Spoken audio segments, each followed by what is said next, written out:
Oh, hi everyone, and welcome to the Scratticus Academy. We are back with some Dunera today, the finale of Dunera. So let's see where this goes.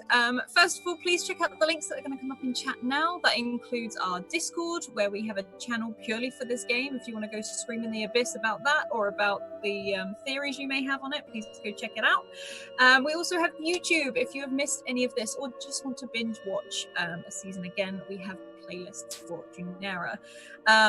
A huge thank you to our wonderful sponsors who we could not do this without. The Deck of Many. Please go check out their Humblewood.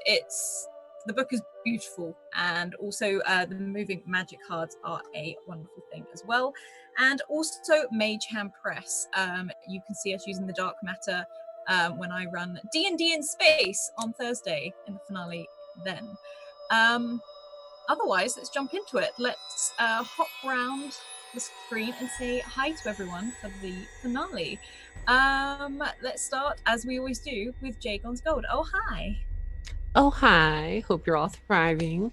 I am Jay, or Jagon's Gold, and I will be playing Paula Packer, our dancer librarian extraordinaire, who is trapped in a church with some of her friends. Very exciting stuff. Awesome. Thank you. And then we're going to hop down to the lovely Tool School. Oh, hi. Oh, hi, how are you? I am playing Tolan Falk.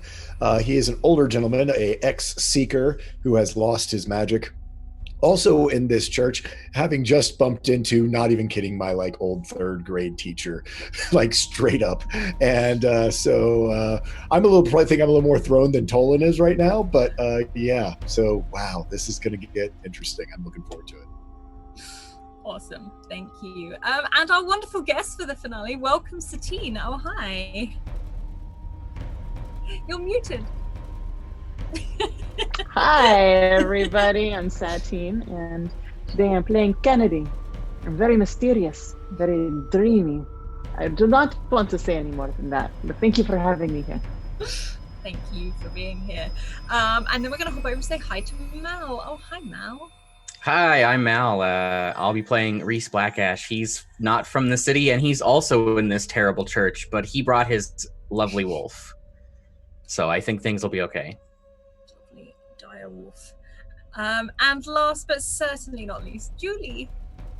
Hello, I'm Julie. I go by J Grief Art just about everywhere. Here I play Charlie, who is also in the terrible church. We're all in this together. But yeah, no, I'm excited to see where this goes.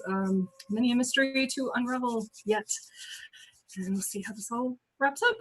Yeah. Perfect, thank you. Last week, everyone ended up in the huge Church of the Setting Sun. This almost like fortress now, with what originally was seen as this place of worship, but on the other levels below, there seemed to be more sinister goings on. And now that everyone is in the church itself, some of our wonderful NPCs, Paula's mother, Arma, the not so fragile little old lady Aggie, and also Jin, Tuva's mother, rocked up to the church. They seemed to know each other as if it was old friends coming back together, and they just blew the church door wide open and started to infiltrate. And we're actually going to start with Kennedy. And Kennedy, you are... Thank you, Michael Wayne, for gifting an advantage to Kennedy. Thank you. Kennedy, you're in a strange, sort of very serene feeling. You are running. You're running across a field of long grass, and there's sort of buds of flowers sort of swaying in the wind as you move, and you can feel yourself running faster and faster. You can feel the drum of your heartbeat in your chest. You feel the breeze and that gust of wind around your hair as it sort of whips about your face. Above you, there's a sound, a very heavy sound of wings flapping. Huge wings.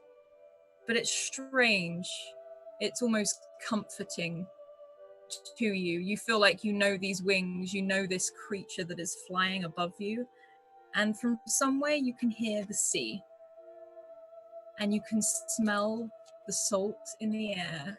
And you're running faster and faster. And you've got your footsteps are pounding through this field. And you get to the edge of this cliff face. And you jump.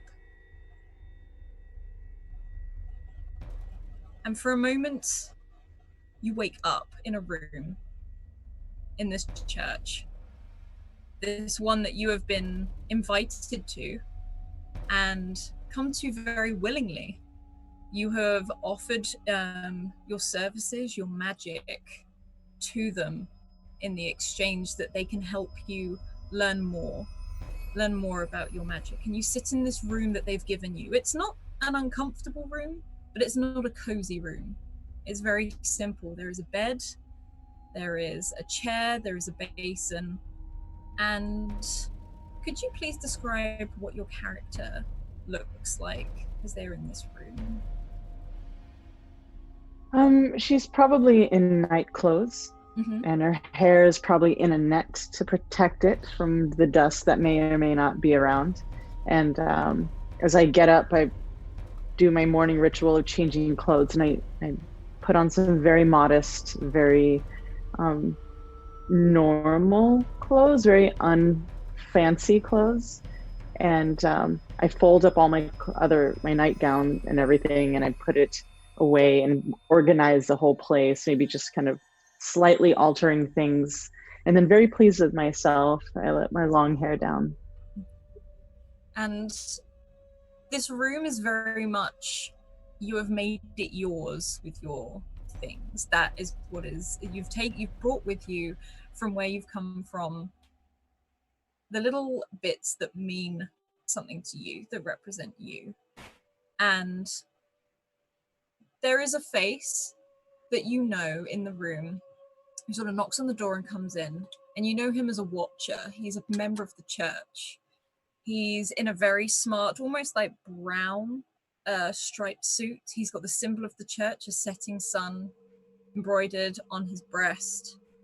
And he smiles at you, and he comes in, and he places a tray down on the table with whatever breakfast it is you've required. You don't feel trapped here. But he's also this morning brought in this very large, probably about this big, it would take 2 hands to hold it, a black obsidian stone. And there's some chunks that have been taken out of it, which looks like it's maybe been dropped over time. And as you look at it, there is a almost oil slick sheen that runs around it, with all of these little carvings etched in of animals in a strange language that you have never even seen before. And he sets it down. He moves like his red hair to the side and stands very, very upright. and goes, if you will be needing anything else, Mom, I will be on the other side of that door. And he sort of does a really awkward bow and shuffles out, closing. Wait. Yes, Mom. But tell me more about this. Where did you get it? I need to know some history.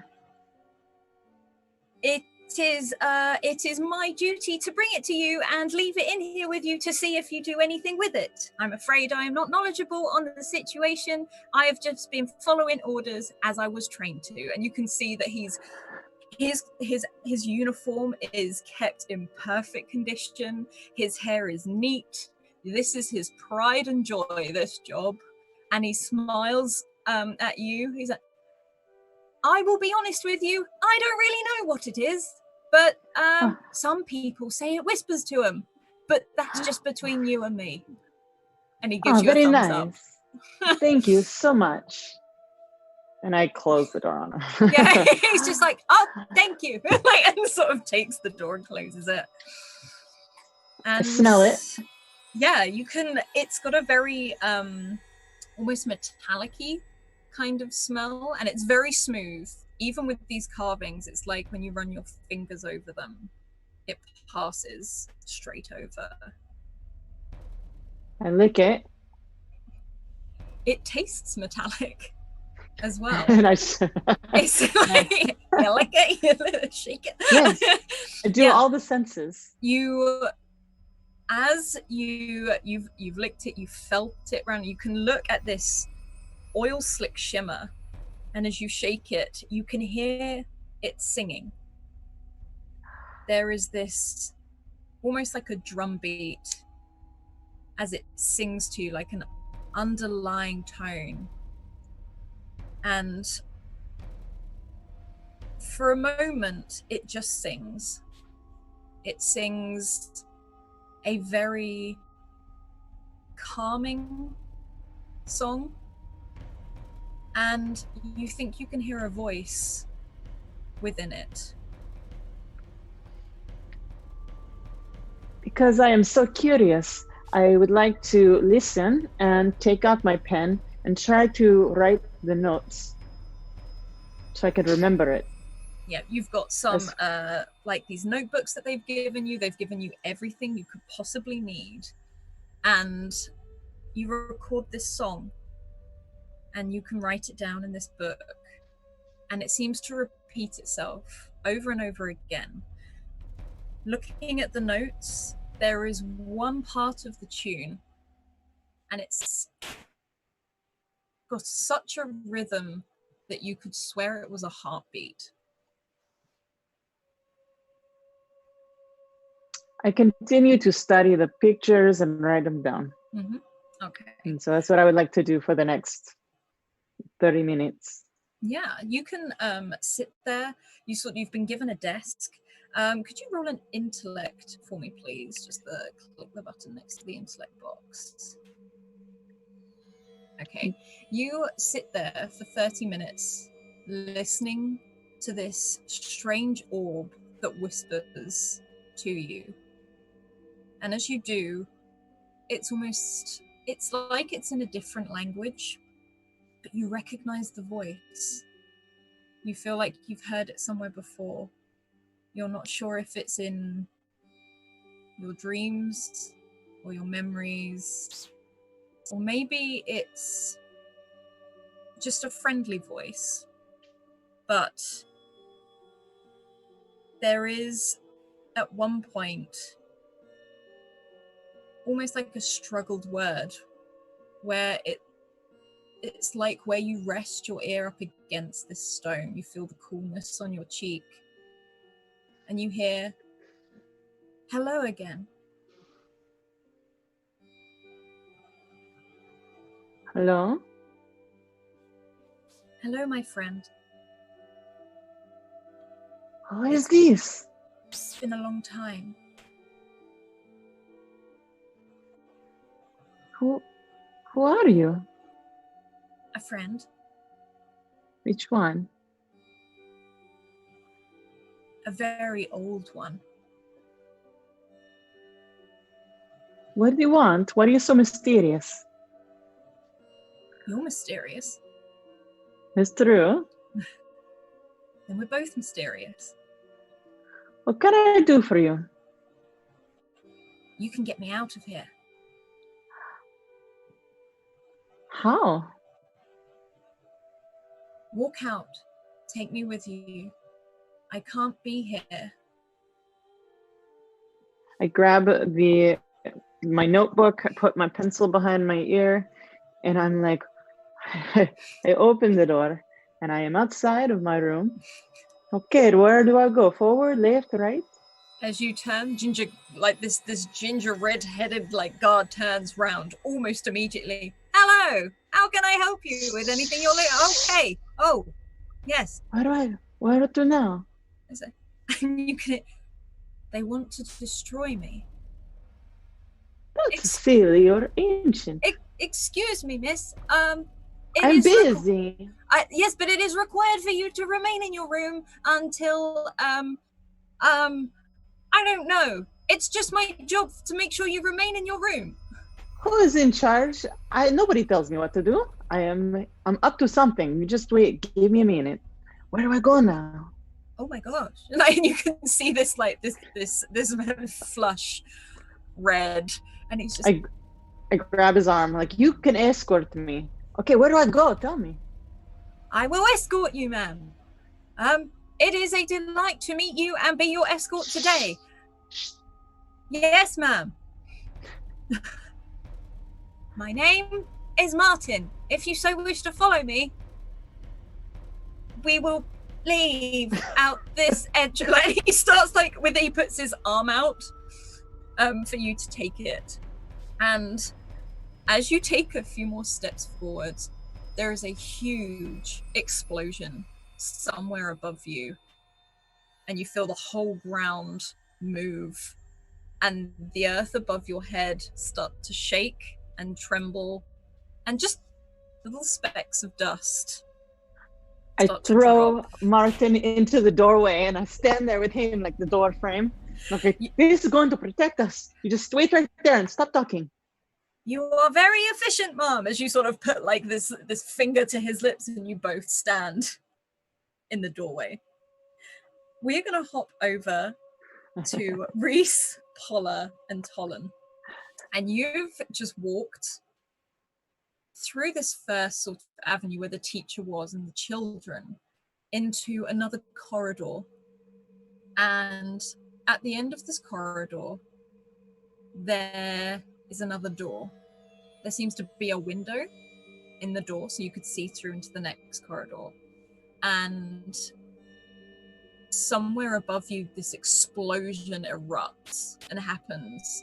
And you can see the dirt dropping from the ceiling as all of this tremor sort of takes hold. That's either very good or very bad. I was about to ask you. Well, how would I know?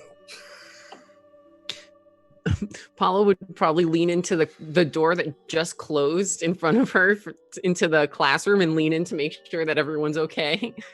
You can see the teacher's sort of hurried herself into that other room where she ushered. The children, the watchers that were there, have got up and legged it, effectively, after almost being attacked by this giant dire wolf that is stood next to Reese. But there is that tremor again, and you do have this strange sort of almost feeling of energy that has just gone woof and passed through the church and the corridor that you have just entered. And you can hear some form of commotion on the other side of the door. Whether it's good or bad, I think we should take advantage of it. Certainly it's a distraction. Before we were the biggest news of what was happening. Do you think Astrid still has the scent? He would look at her because they were following her. This huge sort of copper-colored furred dire wolf has paused for a moment as this dust has dropped from the ceiling and just sort of shakes it off as it coats her, but then starts making towards this door on the other side of the corridor. And it's not a growl, it's almost more of a whine at this point. She's got something. And he'll approach Astrid and the door, and as he goes, he'll hand the, as far as he can tell, worthless gun to Tolan. I don't know what to do with this. Tolan takes it, and it's coded to the person. I can try to work on it later and get it so that one of us could use it. But I look at this door. Is it like the other one that there's no handle or anything? We have to figure it out, or is it no? sort of more of a This normal looks door? to be like a fairly normal door. If anything, this is a metal door in a stone wall, so it looks very modern. There is a window in the side of it, but otherwise that's about it. Tolan will take a look to see, like, kind of peek. Try not to like put his whole head in the window, so he, in case someone just got a gun pointed at it, he doesn't get shot. But Yeah. sort of peek through. And especially like if is it lighter in there or lighter on our side? Like, am I going to make a silhouette, or is it? It seems to be about the same. Okay. In particular, with all the dust falling down. So if you can make an intellect check, Okay. please, just to see through the dust. Yeah, I'm just going to roll flat. There you 18. go. Yeah, you sort of look through this small, almost like foggy glass window. It's like that it's been down here in this dust and probably dirt that does fall down every now and then. You sort of peer through the window. At the same point, the ground shakes again, and you see someone you recognize, a ginger-haired guard in a door frame, being effectively held there by this woman who has a finger to her lips and your black orb stone in her hand. Seeing the stone, I'm not sure actually if Tolan's met Ginger Guard. I know Paula has. But is it just Paula he has? I think like, Paula is the only with? person who's ever had the full effect of Ginger Guard to this point. But seeing his stone, does the door open towards me or push through? It's a push-through door. Push through. So he'll push through because seeing the stone, knowing that they were interested in it, will just pretty much burst through the door, and just look to this woman. Where did you get that? Who? What? I point at Martin. Martin sort of pauses. Welcome. For your safety, please remain within the door frame. Yes, miss. God, I recognize that voice. Paula Paula says you? from behind the door. Paula, you know He's this talking person? to me. Who are you? I'm Tolan. It's spoken to me as well. It sings mostly, though. Yes, it's singing. It's telling me to go somewhere. It says I gotta let it out. I'm so sorry. I am Kennedy. Oh, Kennedy, it's nice to meet you. Yes, we were trying our very best to not let that fall into the hands of, he points at Ginger God, them. This is Paula and Reese and Astrid, pointing the wolf. We're trying to get out of here, so if that's where you're going, come with us. And I look at Ginger Guard. Paula, do you want to take care of this, or shall I? He is escorting me. And anyways, if he comes with us, then he won't tell on us. Huh? I believe that is how negotiations work. I got him by the arm. I point to Kennedy. I like her. He, like, Martin So- has a grin on his face. He looks just to be happy to be there. And he smiles when he sees Paula and he's like, "Ah, Miss Packer from the Academy. It is good to see you again. I hope you are still interested in pursuing a friendship with me." Yeah, cool. We're all friends. We're kind of busy. Let's go. Who are you? Like, as he sort of looks over towards Reese. I'm the guy afraid with we the have wolf. a no dog policy in this church. Martin, shish. I am sorry. We'll Tolan, have we still need Charlie and Tuva, and then we need to leave, especially with whatever's going on. Agreed. Do you know your way around? I look at both Kennedy and Martin. Martin, don't answer. You talk too much. I am so sorry, Tolan, but this is telling me where to go. So I figure we listen to it, and it'll get us where we need to go. Can you ask it if it knows where Charlie is? Sort of thinks back on that explosion and goes, maybe. Oh, we'll see. Hey, wake up. Where's Charlie? Need Charlie's help. Yes. We must leave. Up the stairs. The one that you're not supposed to know about. Which ones? Where is it? Forward, left, right, what? And Martin's looking at you as you talk to this stone. He's like, are you trying to exit this area? We're supposed to go to some stairs we're not supposed to know about. I say that very loudly. And he sort of just, please follow me. And he starts wandering back down the corridor, and you can see for a moment what looks like a part of the wall as he presses his hand against it, and it starts to glow.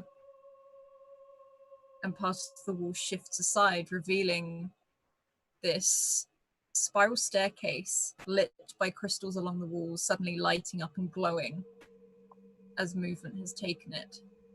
Please, let me escort you. And he holds his arm out again. Why I couldn't haven't you let have it been go. this helpful? Why couldn't you have been this helpful when I needed your help? I was following my protocol, miss. And your protocol is to show us a secret staircase now? No, it is to keep Miss Kennedy safe. I'm watching you. Of course. And he smiles. I look at Reese and like, we should have taken a hostage earlier. The most accommodating hostage ever. I mean, I think this worked out in our favor. Yeah, I follow. Yeah. Martin is sort of offered his arm to Kennedy and has started to escort her up the stairs. And you can hear this, or at least Kennedy can very loudly hear this song from this orb.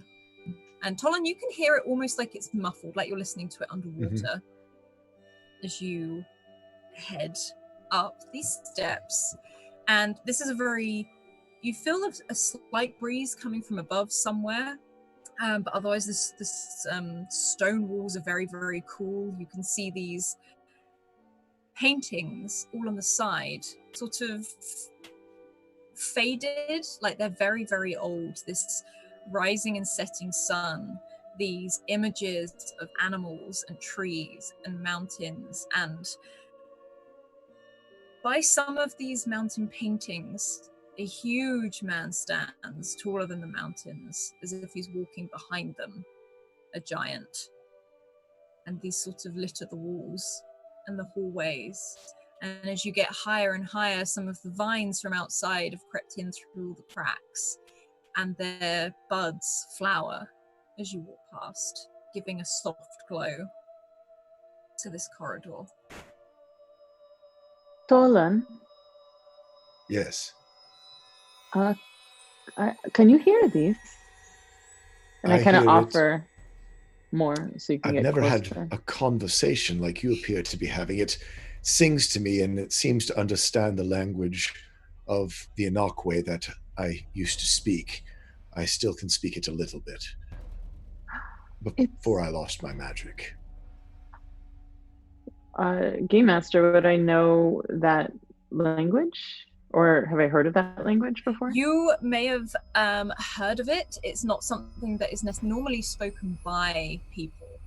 It's maybe a few seekers, people who explore this world may have developed a talent to speak to these Inokwe, but you may have never met someone who has done this before. I've taken my notebook out, taken my pen, and I'm like holding this so that we could both, and I'm also like balancing. This fascinating. Oh, it's so interesting. I'm writing everything down. Yes, it's you'll notice the drawings here on the sphere. We find them in ancient sites, and he points to some of these on the walls. Some of them reoccur. This person with the large phoenix flying behind it. Sometimes it's a dragon, sometimes it's a griffin, always a large mythical animal flying after someone as they are running. We see that symbology many, many places. Also, we've been seeing more of these, the giants, and references to the sleeping giants, the islands up to the north, right? The north to the north. It seems as though some of the ancient stories are manifesting or are just part of the cycle that we're going through as well. I look around to see if there's any pictures of the guardians here.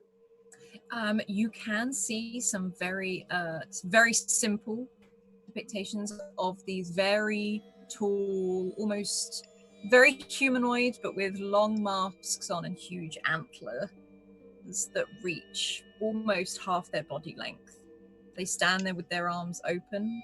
Some of them you can see standing around a tree. Some of them you see just, it's like they're dotted about the place. They don't have a particular image just for them. You can see one stood by the mountains. You see one stood by the tree. So I'm going to try to keep us going up the stairs while this is happening, but as I see them, I point them out. These are the guardians. We've seen them by the season tree. That's the wellspring of this city, where all the magic comes from. They've returned. We've never seen them before. Apparently, they've taken some people. They showed me near the tree where the severed Anakwe or Anakwe of those who have died go to, where they gather to return back to the magic of the earth, of Karnan. I let go of Martin and I'm just like fully immersed with Tolan, and I like blink and try to remember my dreams, and I walk up to Reese, sorry. Walk up to Reese and I'm like, kind of get a little too close, and like I'm looking into your eyes and trying to see if I can feel something from you. And I go to Paula and I'm doing the same, a little too close. And then I wander off and I'm looking at all the creatures, and I would can I show them my dream? And you are a dream walker. If you could roll an intellect check for me, please. And I'll also you have some advantages to spend if you'd like. They've been donated by the chat. You see in their eyes. Oh, I would like it. Yep. I would like to. Okay.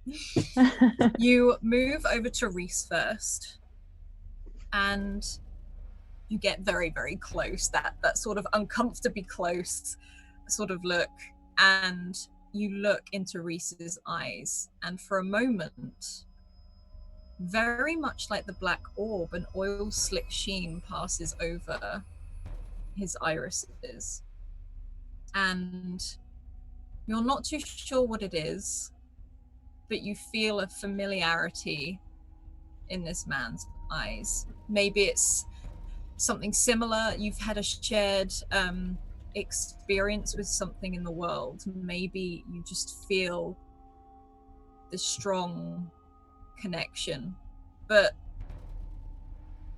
there is very much a nomadic feel about Reese.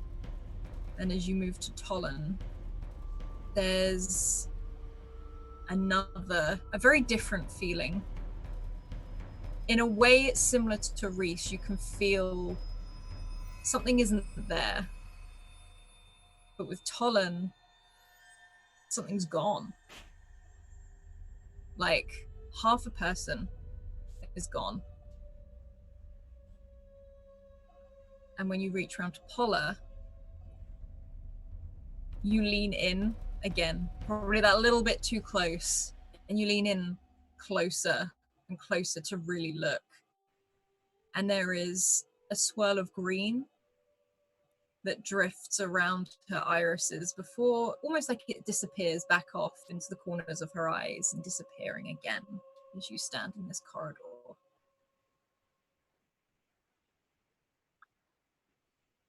Without permission, I walk up to Talon and I just touch your face and I just look at you with sadness.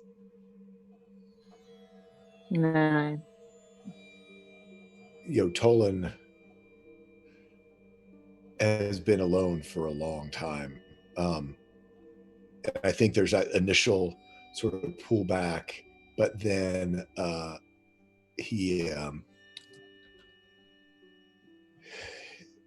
almost sort of leans into it. I mean, someone sort of raising a hand to him in sympathy instead of in horror or in judgment is something he's not experienced in certainly the last 8 years. And probably before that, it's been a long time as well. So just to have someone touch his face in compassion, he probably would never allow it if it wouldn't have shocked him so much right here in this place. But then it's just like, I think there's almost that unwilling sigh almost of someone having just that human contact.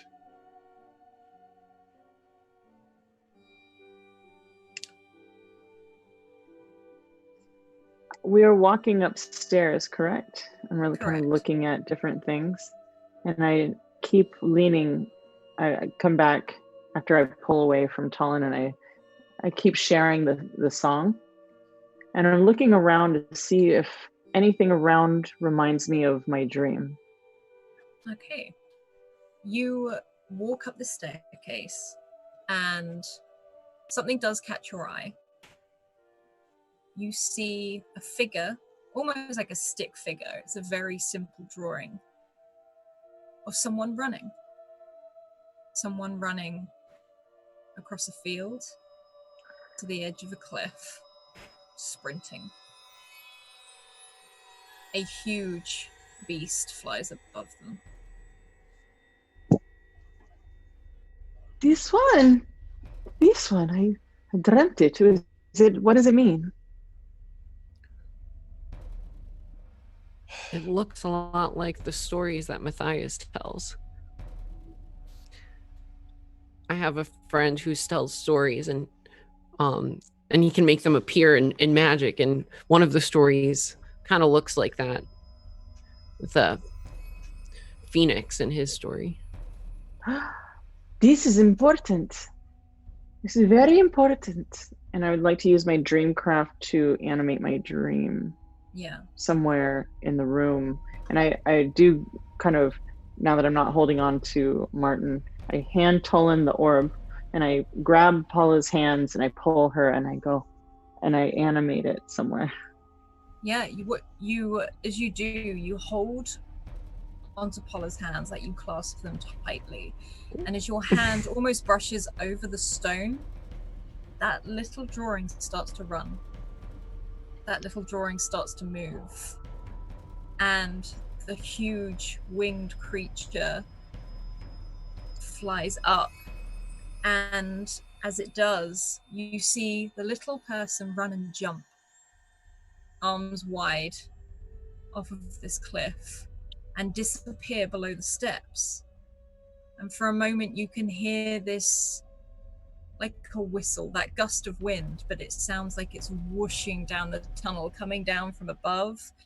And you see this almost in a colorful form of magic, like a purple, as it glistens, as you see this small figure drop from the ceiling and the beast fly in a rush of magic towards you and almost dissipate as it hits all of you. And you can feel it, like you feel like you've just been maybe like had a bucket of water thrown at you. You're not wet or anything, but you feel that rush of that coldness, and you can smell salt air and damp earth. And as Kennedy lowers her hand, it sort of reforms back into the drawing it once was. It's like the night market all over again. It's where we first heard these stories. Oh. I don't know what it all means, but I think there's something about this. It's very important. Yeah, You your know guess is as more. good as mine. It seems to have been following us, this same imagery on the stone, on the carvings. I'd seen it in my younger years out in my explorations. All of this, it's tied together. It's a grander story than just Matthias and the fairy tales. It is a history, I believe, or perhaps a vision of what's to come. Paula, speaking of Matthias, as we walk up the stairs, you were telling us about how Matthias rescued you from the rooftops. Yeah, it looked something like that. And she points to like the sky where we generally just saw this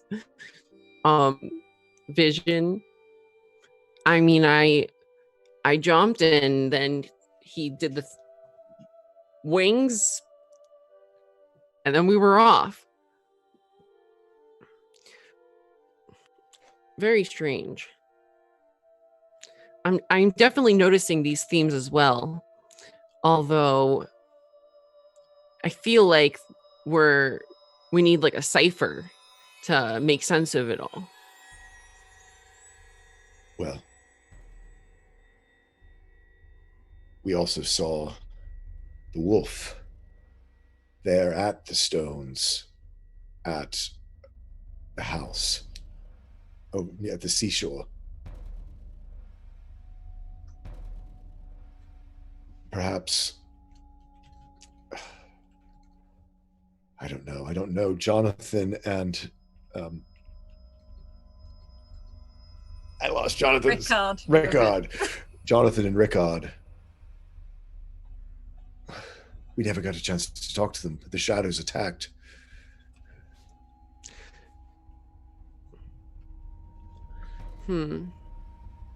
Well, maybe first we should just stick with this stone that we've got here. And then we can cross-reference with the other stones. And maybe at that point it'll all start to come together. When we leave here, we're going to need somewhere to hide. Somewhere no one knows about. Would you make an intellect check for me, please? Sure. I'll spend one of my advantage. Okay. A 9. You are listening to this conversation. You just watched this image of this beast and this running person as Kennedy generated this magic into the air. And as you did so, you saw something else, something the others didn't see. You hear footsteps running up behind you. Little footsteps. Child's footsteps. And if you turn around, you see her. And she runs straight up through you, through the others, not looking back, up the spiral staircase. You recognize her, but she does not look back. passing through every single one of you. And deep in your stomach, you feel that feeling you had that day for a split second. But then it's gone. Almost as when, like that, where it felt like a bucket of water being thrown over you, it's like it brought you straight back.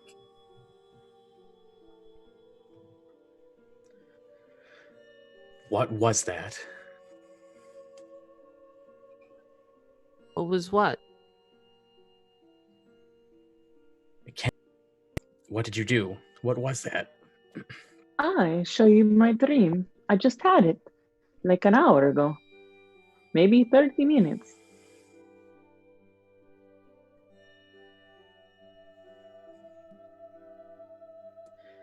He starts like he's gonna say something, and then he stops and he just says, "We need to go."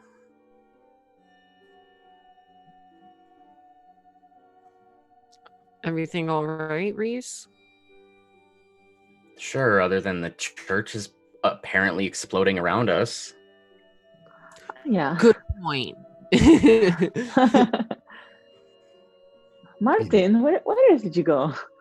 Martin is he's up a little bit further and he's like, if you would like to continue following me, please proceed this way. And he starts marching up the top of the stairs.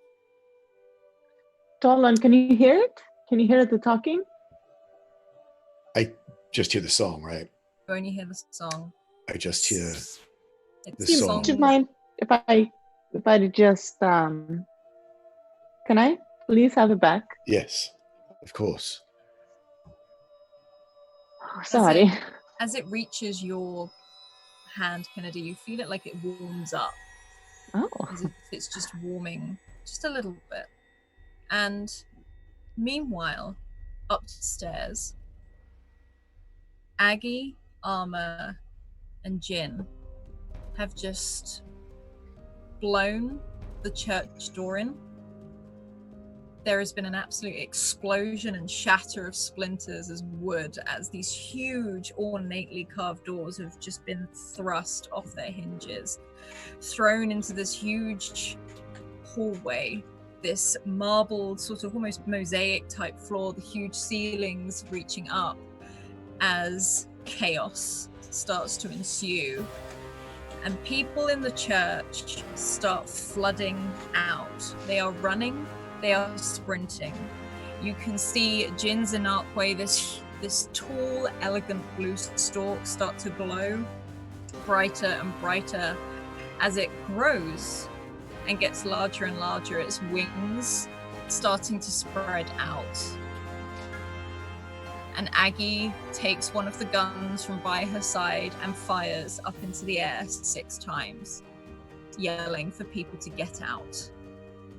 Armor has gone into a sprint with her suitcase weaving in between all of the people that are currently in a panic to get out.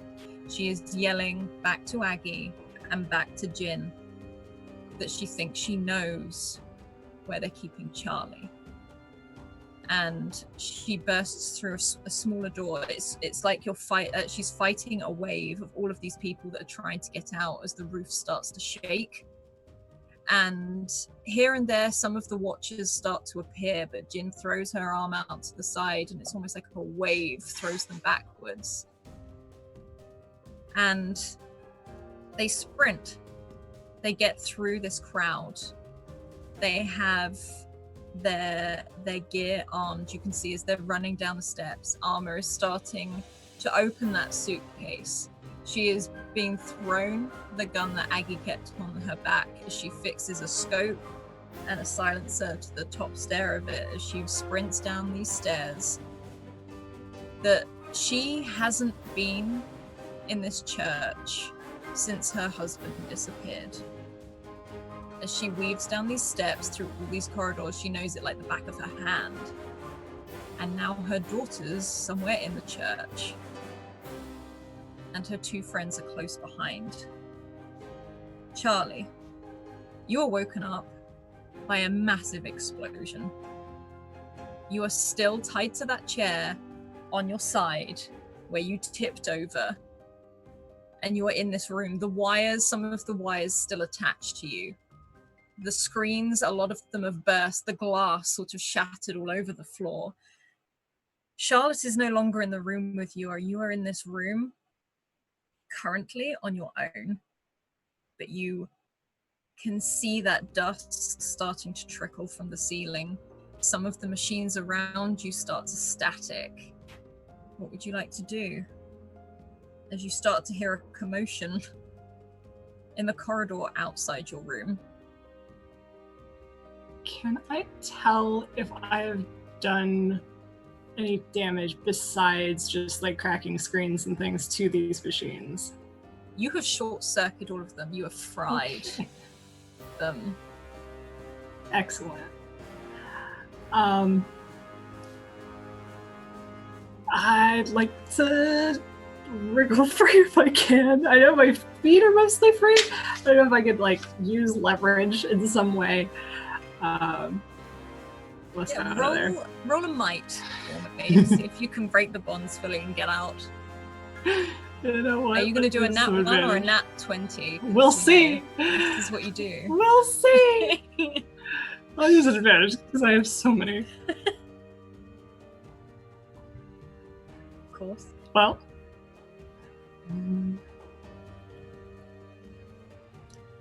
On a 4, you manage to break the bonds that are keeping you onto this chair, and you are lying there sort of like amongst these wires, this glass, these things that have fallen down, and in the explosion, some of the last things have been thrown against the wall, and you manage to get out of this chair. You can scrabble, it's easy, like everything has come free. You feel very warm around your ankles where the static energy that you sort of radiated off of you. You can see the clips where it was holding on now smoking. Al, your little red seahorse in Narquay sort of comes out from underneath your jumper and swirls around your head. And from the other side of the door, you hear shouting. And some of it is panic, but there is a voice that you can hear that you don't recognize. And then there's another you do. You hear Aggie. And she seems to be following orders from another woman who is clearing out this room and starting to kick down some of the doors. And then you hear Jin's voice yelling for her daughter, Tuva. What would you like to do? Well, as I'm scrambling to my feet and just kind of like shoving wires and random bits of debris off of me, I'll kind of reach for this door and start shouting for Jin and Aggie. At least I know that they're there. And can I see them out in the hallway if I haul this door open? Or actually, can I haul the door open? The door is currently locked, but you have got one of those windows in it. And from the other end of the corridor, you can see some watchers on the floor. They look to have been, they're not dead or anything. If anything, they're just very much had their legs swept from beneath them. They've been immobilized, let's put it that way. You can see Jin is currently kicking down some of the doors with this huge sort of swirl of blue around her, which you can only assume is the store because you see the flurry of wings as she is trying to take out each door as she goes. And the woman who you now realize was shouting this almost military-esque sort of demands, very precise, spots you. And to you, it's as if you're looking at Paula, what Paula would look like in maybe 20, 30 years' time, as her mother is there. And she clocks you and looks towards you and sort of, there's an acknowledgement of, I don't know who you are, but I don't think you should be in here. And she ushers you back from the door and you can hear a bang as she shoots the lock.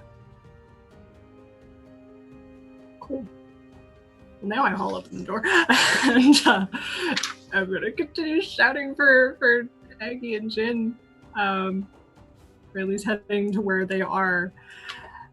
And kind of like as I passed by, just like, thanks. Scramble over there. Yeah, I'm just like, I think I know where Tuva is. I don't know where exactly, but clearly you're here to help. Aggie pauses. Hello, Raiders. Aggie pauses and she looks at you, and it's almost for a moment you see old Aggie again. She goes, "Oh, hello, darling," as that 70-year-old woman shuffles over and gives like you a hug, which is probably around your chest waist area because of how short she is. She's just she looks at you and says, "Well, we came to get you." I'm honored, I think. As she sort of, you can hear Jin go like, "Throw her a weapon," as she's shouting, sort of kicking down the door, she yelling Tuva's name, and Aggie looks to you as like, I'm not going to give you one of these because they're dangerous. And she sort of puts it back at her side. And I don't want it. Well, that's all well and good then, isn't it? Where are we going? We're looking for Tuva. They said something about a separation room, and I can... Look, I don't know what that leads to, but it sounds terrible. Arma looks over at you, Paula's mum, which you can see that resemblance is almost uncanny. I don't know exactly what it is, but I have an idea of where she may be. We need to go now. And you can leave. You can sprint out of this corridor. If you look back, there's a lot of groaning watchers on the floor and a lot of broken doors and door frames. But that is all there is. Were there any watchers that I recognized? You didn't see any in particular that you recognize. You might have seen some of them that you've passed, but not ones you've actually interacted with. And Arma sprints. And you can see some of these, you can see some of the blessed sort of pouring out, the ones that can't speak. And they really acknowledge you with their eyes. Aggie, Jin, and Arma don't seem to be paying any attention to them. They're just pushing through this crowd. And as you run, Charlie, you feel a weird static in your fingertips.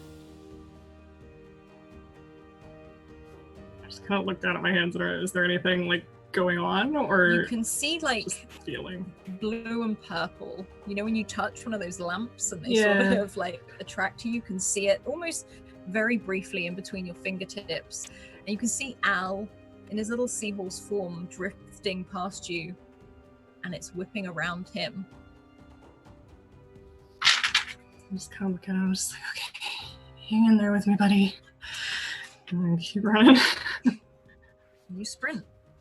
And could you make me an intellect check, please, as you start going down this maze of corridors?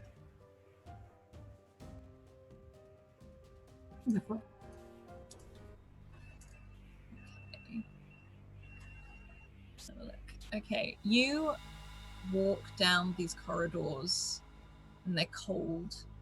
They feel very, very cold. You haven't seen this area before. If you didn't know you were in the church, you wouldn't have believed this was part of the same building. This is an area which is full of metal doors, which look reinforced. No magic. In fact, if anything, it looks like it null and voids it. There are heavy-duty locks on these doors.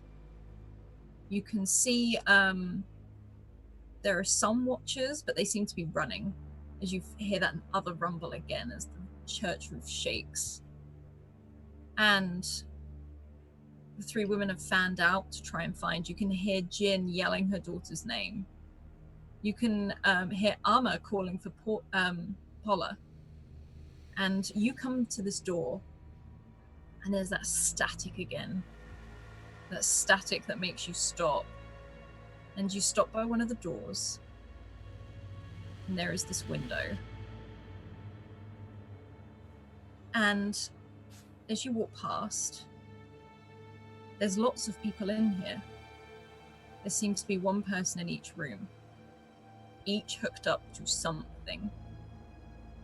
Not far off, what you were hooked up to, but there's something different. This is bigger. This is a bigger machine. And as you walk past one of the doors and peer in, you see Tuva, this little girl with her blonde hair, long sort of scraggly blonde hair, head down. She's in her usual red sort of hoodie and jacket, and her harem pants that seem to have just been very sort of scruffy now. They're covered in dirt, they're covered in mud. She is in the exact clothes that you left her in on that beach.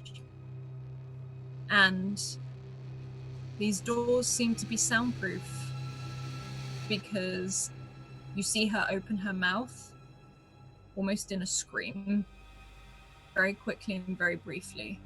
And you can see her Inarque, this little red panda, hooked up in an exact same way that she is to this strange machine with these bizarre crystals, things that sometimes you might have seen drawings of in Tolan's shop when you first went in there. They look to be different artifacts. They're not something of Karnan, these are from somewhere else.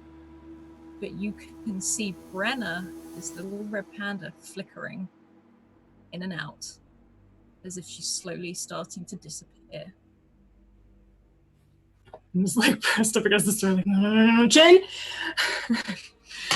And I'm trying to open this door. I don't have much to try it with. But Jin can't hear you straight away. If you would like to roll a might or something else to try and get in this door, you may.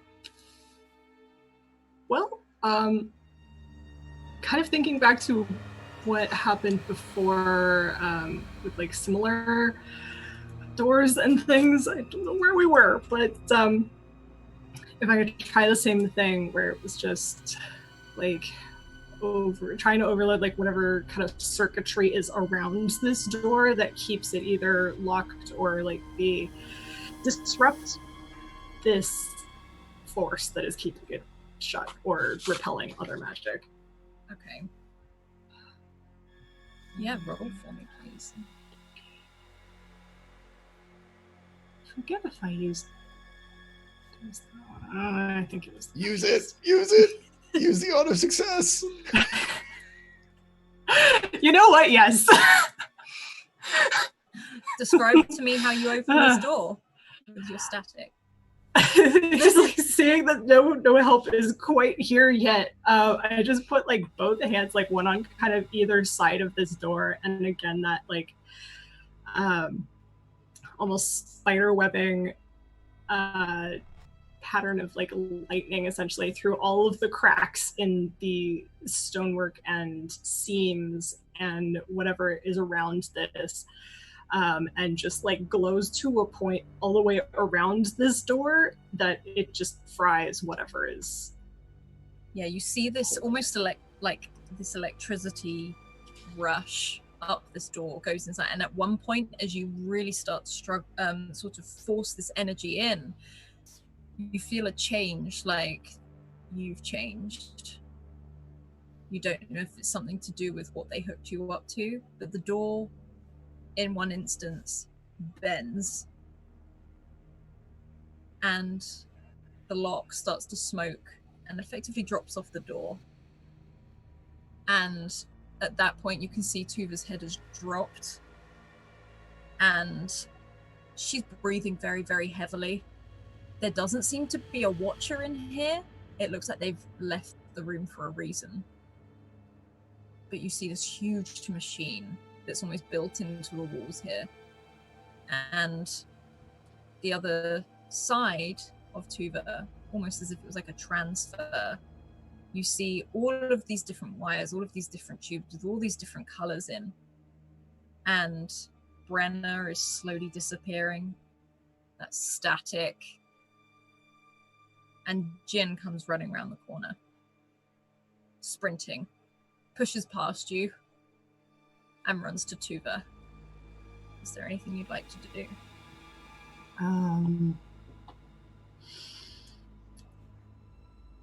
honestly trying to take in kind of where all of the connections are to this machinery. Is there any like kind of monitoring screens going on with this one? Is there any like keypads or anything to like start it? You can see monitors. They're more like touchscreen type of things rather than anything else. You can see the standard, almost like heart rate, very much like you had with yours telling you the update, but you can see almost like a diagram of a division of an anarchway being severed from its other half, taking this soul away. And as you do, you can see Tuva's eyes flash almost like that milky white. And you've only ever seen it on the shadow people before. Can I touch either of them, her or Brenna? You can touch Tuva for sure. You physically have a good grasp on her. She feels very cold, but like she is giving you chills. And as you sort of, that sticky ice when you touch something, you feel like you're stuck to her for a moment. Like she is generating this cold. But Brenna, you can effectively pass your hand through. And Jin is panicking. Jin is, we need to get her out. We need to get out. I don't know what to do. And she's going through all of these wires. She's going through all of these screens. But Charlie, you hear Tuva. Charlie, we can't just take me off it. Otherwise, they said it could risk a sever anyway. I don't know what it's going to do, but I don't want to lose Brenna. I know. I'm going to try something. It might hurt. I'm sorry. Just do it quick. Like you can hear like her panicking, and you can see the sort of like her skin is losing color, almost like it's going a little bit gray, as if you just weren't feeling very well more than anything. Mm-hmm. What I want to try and do is hold onto her hand and attempt to touch Brenna, or like at least where she might be standing, like if she was to become more like corporeal, and just throw out as much of the like energizing kind of magic that I give to plants, like the runoff, but the kind that is positive somehow, that she's figured out a way to do this, and just try and keep that connection between them, or at least give it a boost. Okay. I need you to roll for me to see if you can get this off of Tuva in time.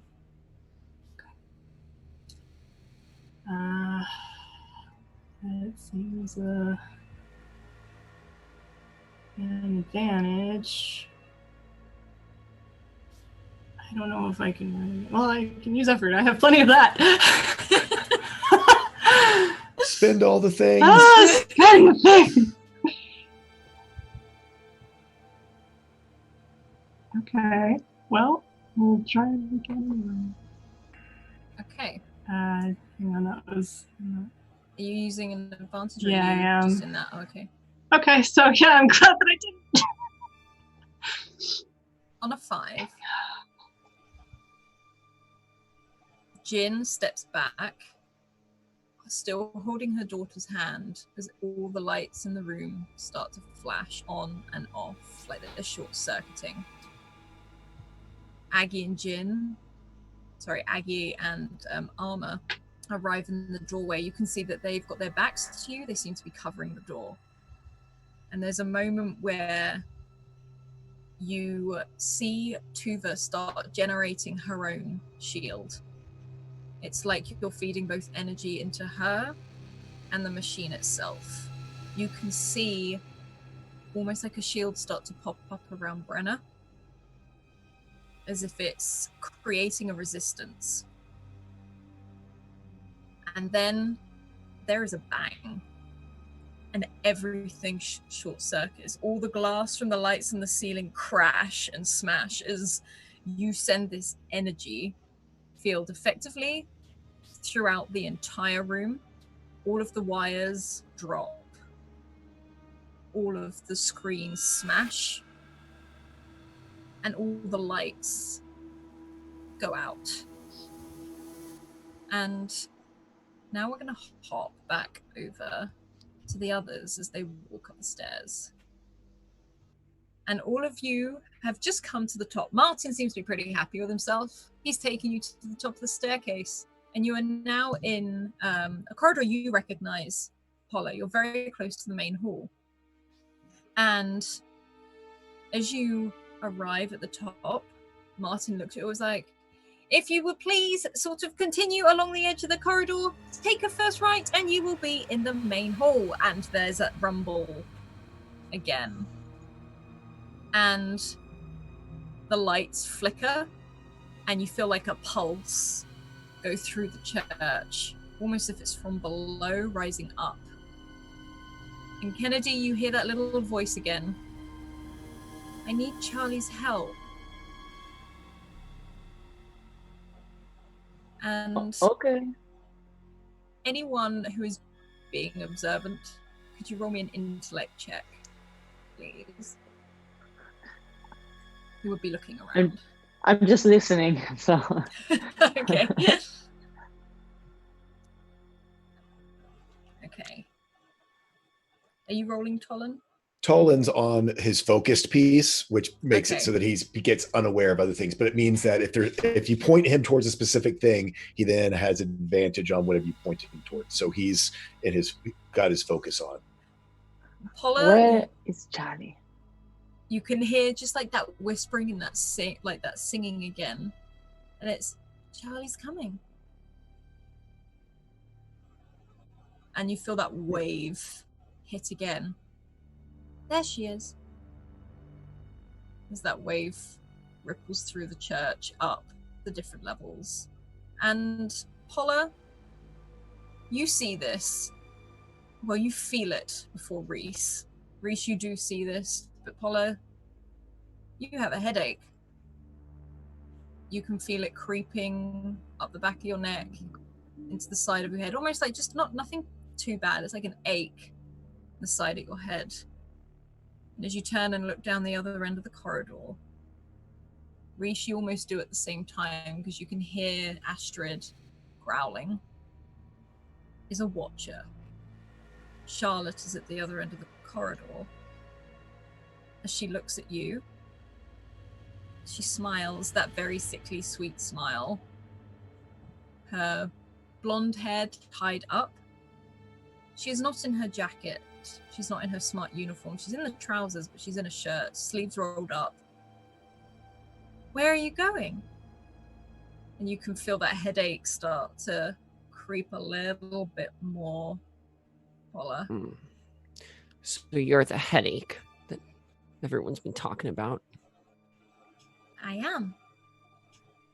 As soon as she spoke and Reese looked at her, he's just like, Tolan, stop her.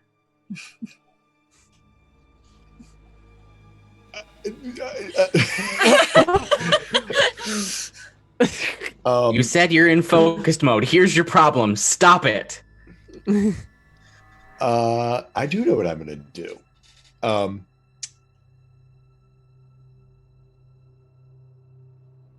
Tolan looks at her and goes, I said it before, I surrender, but you probably want to take this away from me. And he reaches into his pocket and pulls out the Watcher's gun.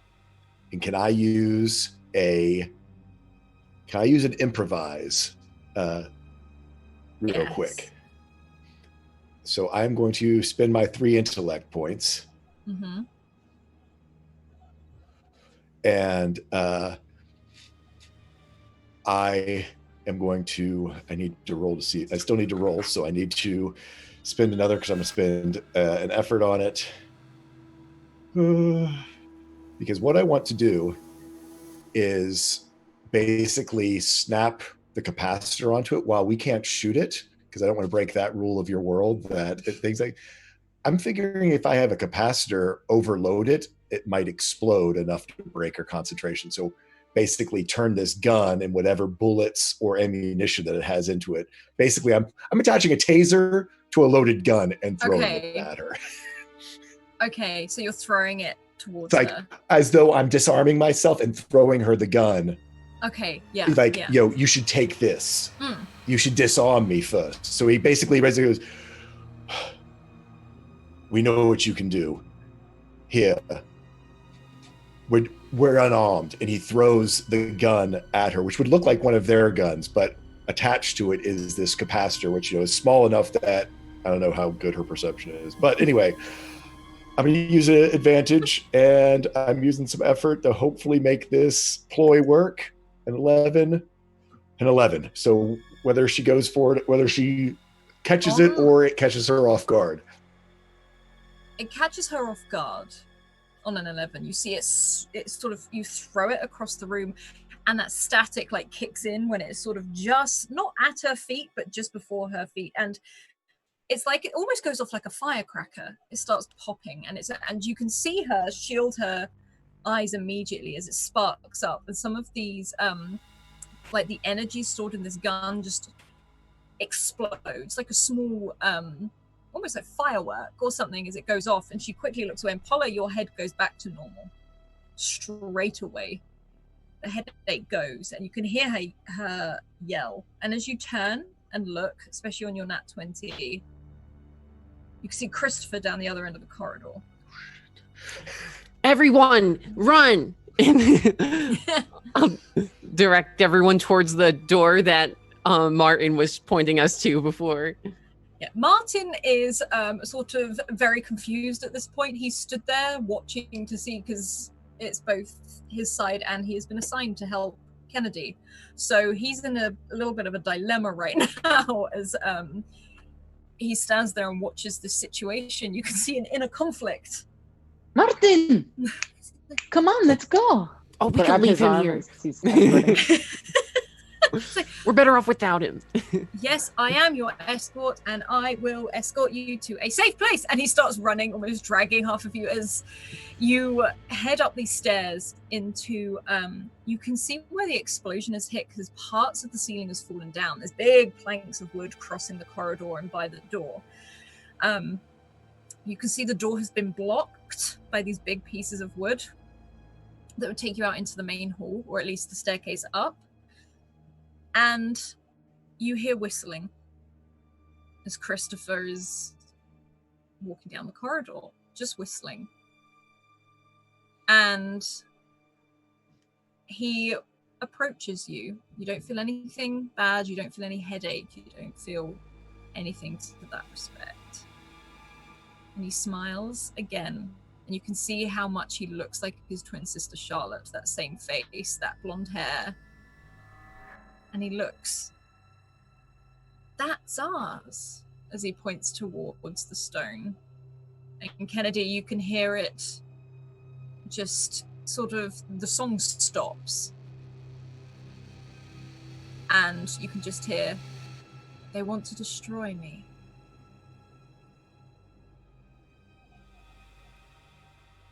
You're muted. I put Martin in front of me. Like, Martin just goes quite happily, stands in front of you, not really thinking much as he stands there. And Christopher not leans in, he keeps a distance. I have taken out many of my own to get to others. He's easily replaced. That stone is important to the future of this world. I'd really advise you give it to me. Guys, I don't know what to do with these. Don't listen to him. The church are not our friends. How wide is this corridor? The corridor you're in, it's more like, it was sort of 2 people wide, but there are bits of debris currently in it, so it's not like a clear passage. And the main door to get to the main hall is blocked currently.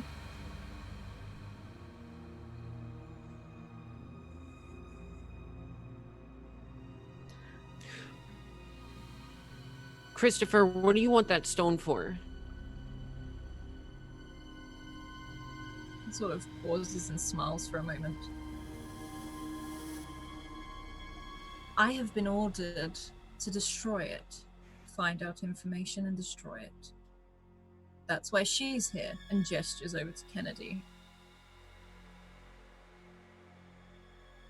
That's not very nice. You don't invite me out to just get information and destroy it. This is ancient. This is important. I'm walking backward behind everybody. Yeah, you can shuffle way back between. I'm like dragging him back. Yeah, as Martin is going willingly, you see him trip every now and then on a bit of debris. Christopher doesn't move, and there's a strange air about him. And Kennedy, could you roll an intellect check? Okay. Please. Yeah, you have something you do notice about Christopher, and what you did notice about Charlotte is that they have magical abilities, but they don't have an Inarque, which is unheard of. If you're a magic user, you have an Inarque, and you get the feeling, the sense, almost radiating off of him. There's something unnatural about Christopher. Guys, I don't think he's playing fair. I think we got to get out of here. I don't think that we can. I don't know what to do. Tolan, hearing that Kennedy was brought in to study, and the way he said that maybe destroy the stone, kind of looks to Kennedy. What are your intentions with that? It's knowledge. You care for it. You learn and you grow, not destroy. Oh, that's good enough for me. Good answer. Good answer. So he'll then just accept that and turn back and say, no, they've done something. I have a suspicion that they have stolen magic, possibly people's. There's an artifact I believe that they are using that cuts people away from their magic. We need to get out of here. We're outgunned. He says it even though he's holding a gun. Just a huge thank you to Gemsong for auto successes, to Julie, Jay, and Satine. So you have auto successes. Grazie. Martin, how do we get out of here and avoid this guy? It depends on which way you wish to go. We could either unlock the door, or we could head up that way. But there is a possibility that the projects have escaped.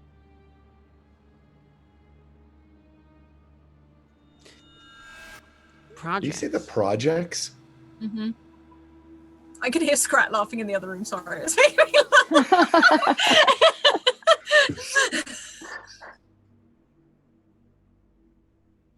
You say projects. That is correct. As he sort of tries to whisper, looking at Kennedy, yeah, I got this. Martin, you're doing great. Yeah. Thank you. We kind of have to make a decision fast. This guy is not good. We need to rescue. I'm afraid one of our friends is a project, possibly two. They took a young child this morning. Wait, I'm sorry. Hey, Martin? Yes. Where's the project? If we go up the stairs to the left, they are normally kept in one of the... Oh, wait. She's going! It starts running off to Kennedy. And whoever's last out the room, maybe it's Reese, as Astrid sort of lingers back, watching. Christopher doesn't move, he doesn't chase you. He just slowly starts to walk after you.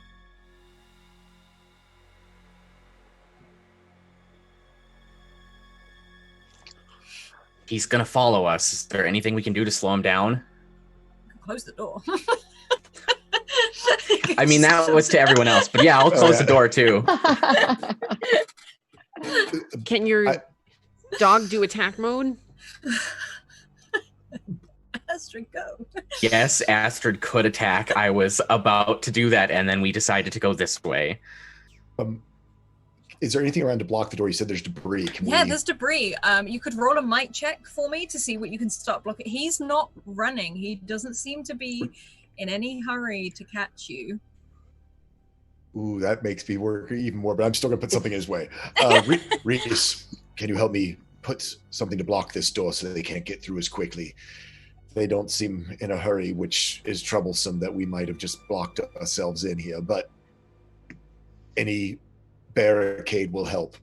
Yeah, I agree. Tolan is not feeling very strong right now, as he's been up now for close to 24 hours and through the night and into the morning, and he hasn't had his coffee. Could Reese roll a might strength for me as well, please? Just to see if you can. It's more to see how long I'll it spend holds the effort. door. Okay. How are you both blocking the door? What are you doing? As you close the door on Christopher, he's just walking slowly up the steps towards you, but you can close the door.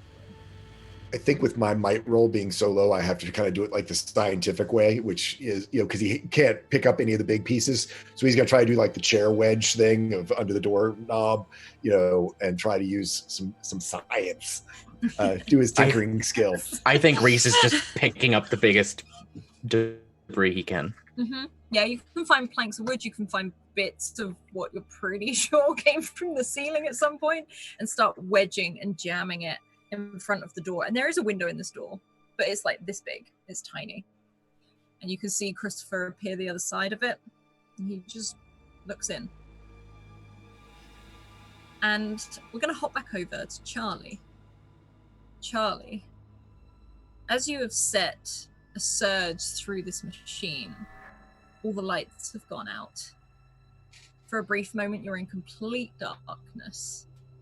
And there's a moment where everything just goes silent. You can hear your heart in your chest. You can hear Tuva breathing. And then there's that soft glow that erupts from Brenna as she starts to reform and start to glow again. As this little red panda looks almost sleepy and starts to glow and rolls forward. And you can hear the crunch of glass on the floor as Aggie walks into the room and casts up this crystal that starts to glow almost like a torch. And she looks to you. Okay, are we ready? Because right now it's a little bit too quiet for me, darlings.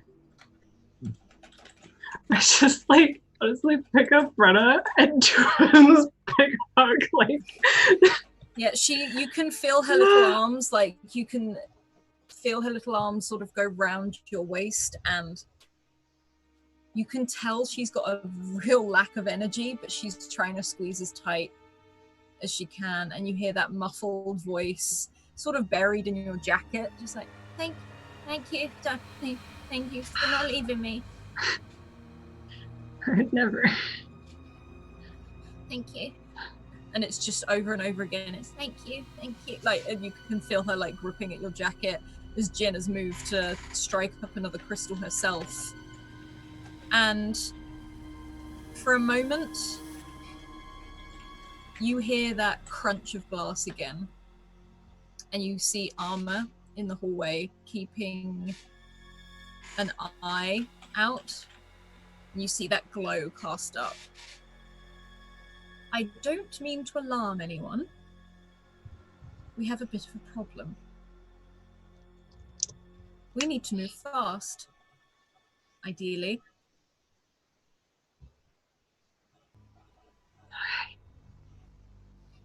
Can you walk? And Tuva, you just feel a nod at your side.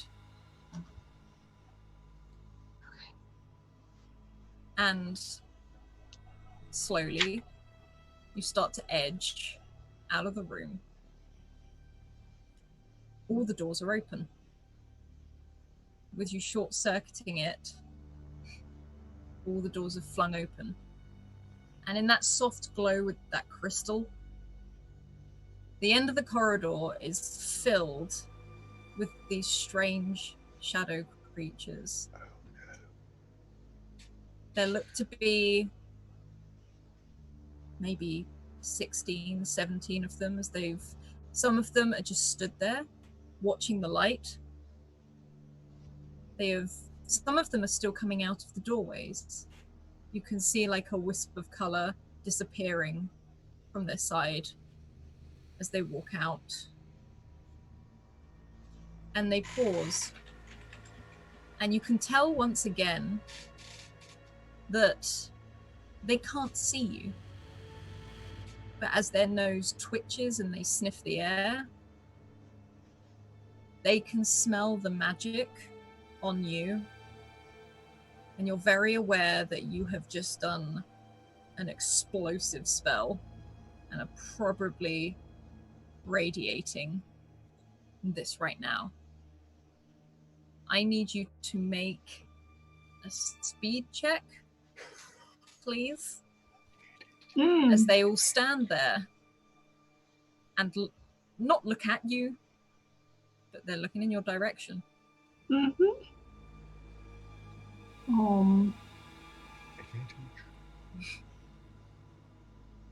Okay. Cuckoo auto success.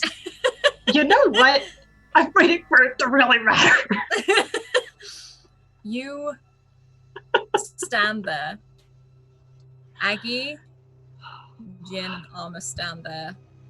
And you're very aware, all of a sudden, of the glass on the floor, from the screens, from the crystals. And as you take a step back, there's that crunch. And all of their heads snap in your direction. And they pause. It's that other crunch of glass under your feet. They start to sniff the air more and more. And then they break into a run towards you. They start to sprint down this corridor towards you. You have only got the light on these little crystals that Aggie is holding and Arma is holding, as you can hear Jin go, go, go, go, go. It's like screaming at you to run back in the opposite direction. You can see as Aggie throws back the light towards these creatures, as they seem to attract to it with a magic sort of, that you can see some of them have started to climb the walls. What would you like to do? As I'm starting to run, I'd like to slam against, like, my hand against one of the walls and just send kind of some like current of energy back towards them. Kind of like what I did with Christopher in the shop, but knowing that it doesn't work with him, but just like sending a couple different kind of like decoy things. Roll for me, please. Yeah. Could that count as like an onslaught? I don't. Yeah. Sure. I'd say it's an onslaught. Okay. If I just. That'll work. Let's say with advantage. I have enough. That's the spirit. Yeah, it's a good thing I am. Hey! There it is. You did the Julie. There it is. You are sprinting. You can hear the cobbled, sort of the cobbled pathways underneath your feet. It is dark. You've dropped, one of the crystals has been thrown in their direction. You send out, as you slam your hand against this stone wall, it almost channels through the brickwork this flash of purple lightning that statics all the way along, shooting this, almost lighting up this corridor for a brief moment. showing you just how many there are for a second. And could you roll me an intellect check, please? Sure. Just in case you see something. Yee.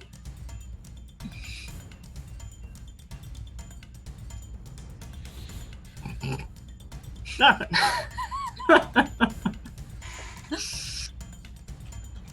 I'm also going to need you to make a speed check as well, so you don't get lost. Okay.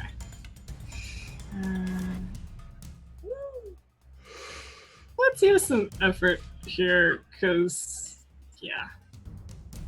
I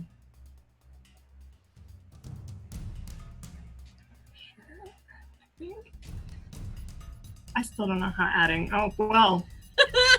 Okay, so intellect-wise, you get that flash moment. It's almost like you flashbang yourself. Like you get that brief moment of where you get that bright light for a second, and you can feel Tuva next to you. She is, as for someone who's very, very naked, she's sprinting.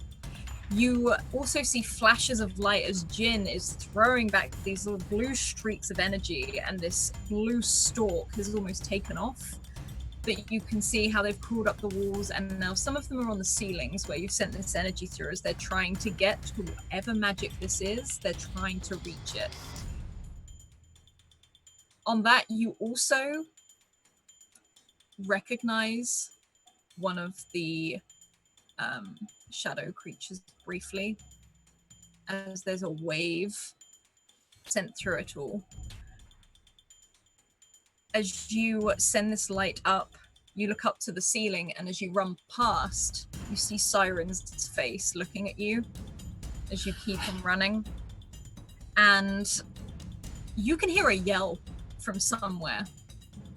And you realize as you're weaving through all of these corridors, it is like a maze down here. You've got armor trying to go, but also the distractions with everything going on at the same time. You find yourself sliding into walls to try and stop yourself from skidding, to run down all these different doors, through these corridors, listening to orders, and you're just following them. And there's a moment where there's this burst of like fiery light as Matthias comes tearing around the corner with his brother over. He's got his brother like half over his back, who seems to be completely out of it. He comes to a skidding halt almost in front of you in the corridor. You can see where his back and his shirt are burnt from where his fiery wings once were, and he skids to a halt. You hear him go, "Oh, Charlie, what are you?" And he just screams after seeing what is coming up behind you. Yeah, no, keep running, keep running. He's like, "We need to run!" He starts screaming, like as all of you start screeching down these corridors. I need you to make one more speed check, not to get lost in the final part as you go up these stairs. No effort on this one, just because it's... Jeez! Yeah. Seriously? You suddenly realize that you're running.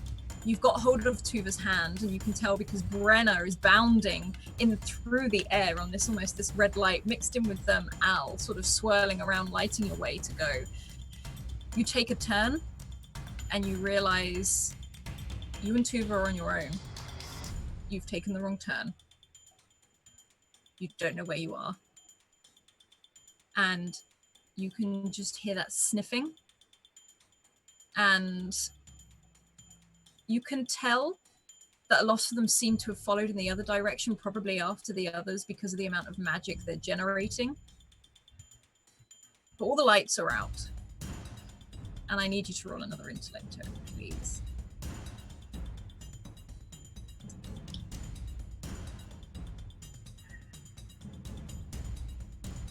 Right. Okay. You stand there in the dark, holding Tuva's hand. You can hear her breathing. You can hear yourself breathing. And you can feel something else breathing down the back of your neck, as if it's looking to find you. You've realized you've not come to a dead end, but it's a very thin corridor. you can see just by the light of Al, there's this tiny little staircase, very thin, very narrow. Like you might actually have to go sideways. It's probably very old, very ancient to get up. And then you realize as this head leans forward over your shoulder, sniffing the air. What would you like to do? Can I punch it with magic? I mean, you can try punching with magic if you want to touch it, though. Magic, but also punching. I did sure. It's like reflex. I'll punch it. Go. I'm gonna touch it. Okay. Can you roll a might for me, please?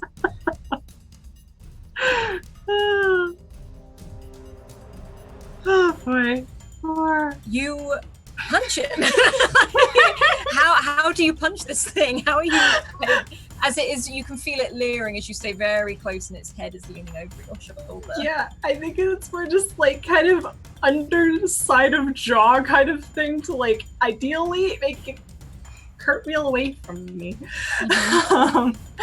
And I'm already like running with Tuva to this tiny staircase thing. I'll let Al just be a flashlight at this point because I'm like, look, they know I'm here. I would rather see. Al and Brenna are dancing effectively through the air. It's like they're swirling next to each other, trying to create as much light as possible as you drag Tuva up these staircases. As soon as you felt that impact on this shadow creature, you felt that cold start to seep up your arm. And almost as soon as you withdrew it, as you're running up the stairs in the light, you can see those white, almost like tattoo stain marks is where you hit this creature. You are heading up. You're on a huge balcony overlooking the main hall. And it goes all the way around. But there is no gap in the balcony. These are all stained glass windows. What would you like to do?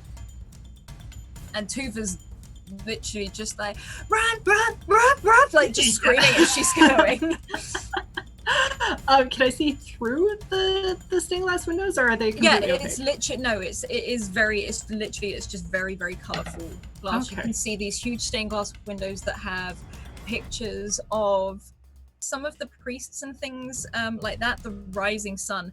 You see a priest with outstretched arms. As you can hear this clicking and scuffling as this thing is coming up the stairs behind you. You probably guess this part of the church is not visited much or found. Could you roll me another intellect check, please?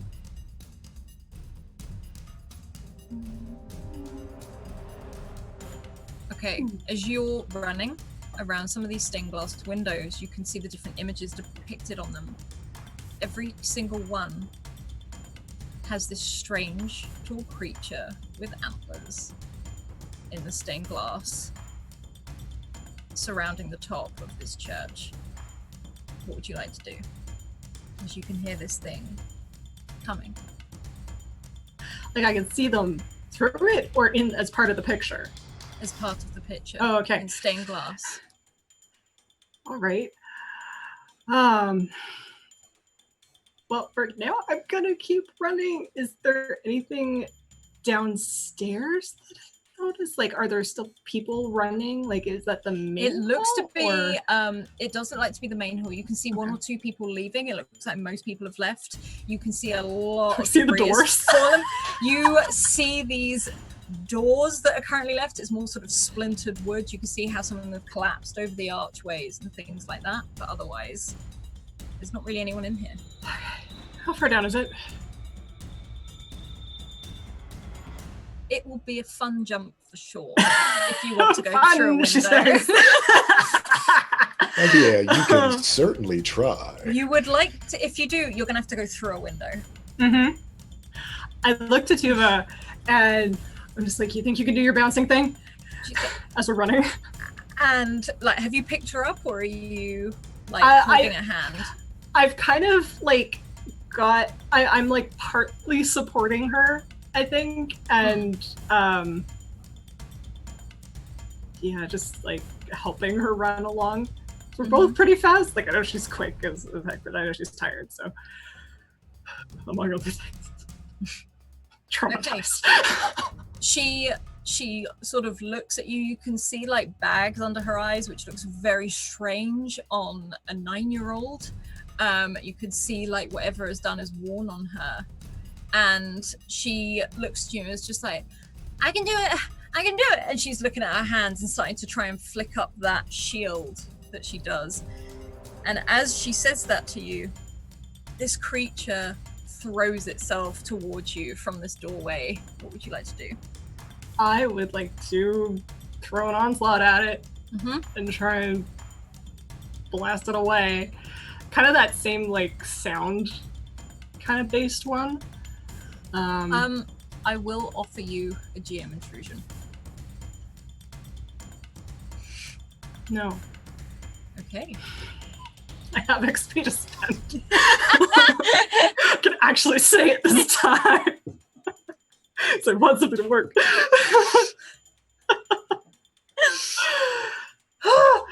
Okay. But yeah, I like to just throw a Like you just throwing whatever energy you have towards it? yeah, just like as I see it coming, kind of just turn on my heel and just like throw a hand in its direction. And whether that manifests as like almost like a shield, like I think being near Tuva, it kind of does. Because that's like the sympathetic magic that I'm getting. To just try and repel it. Okay.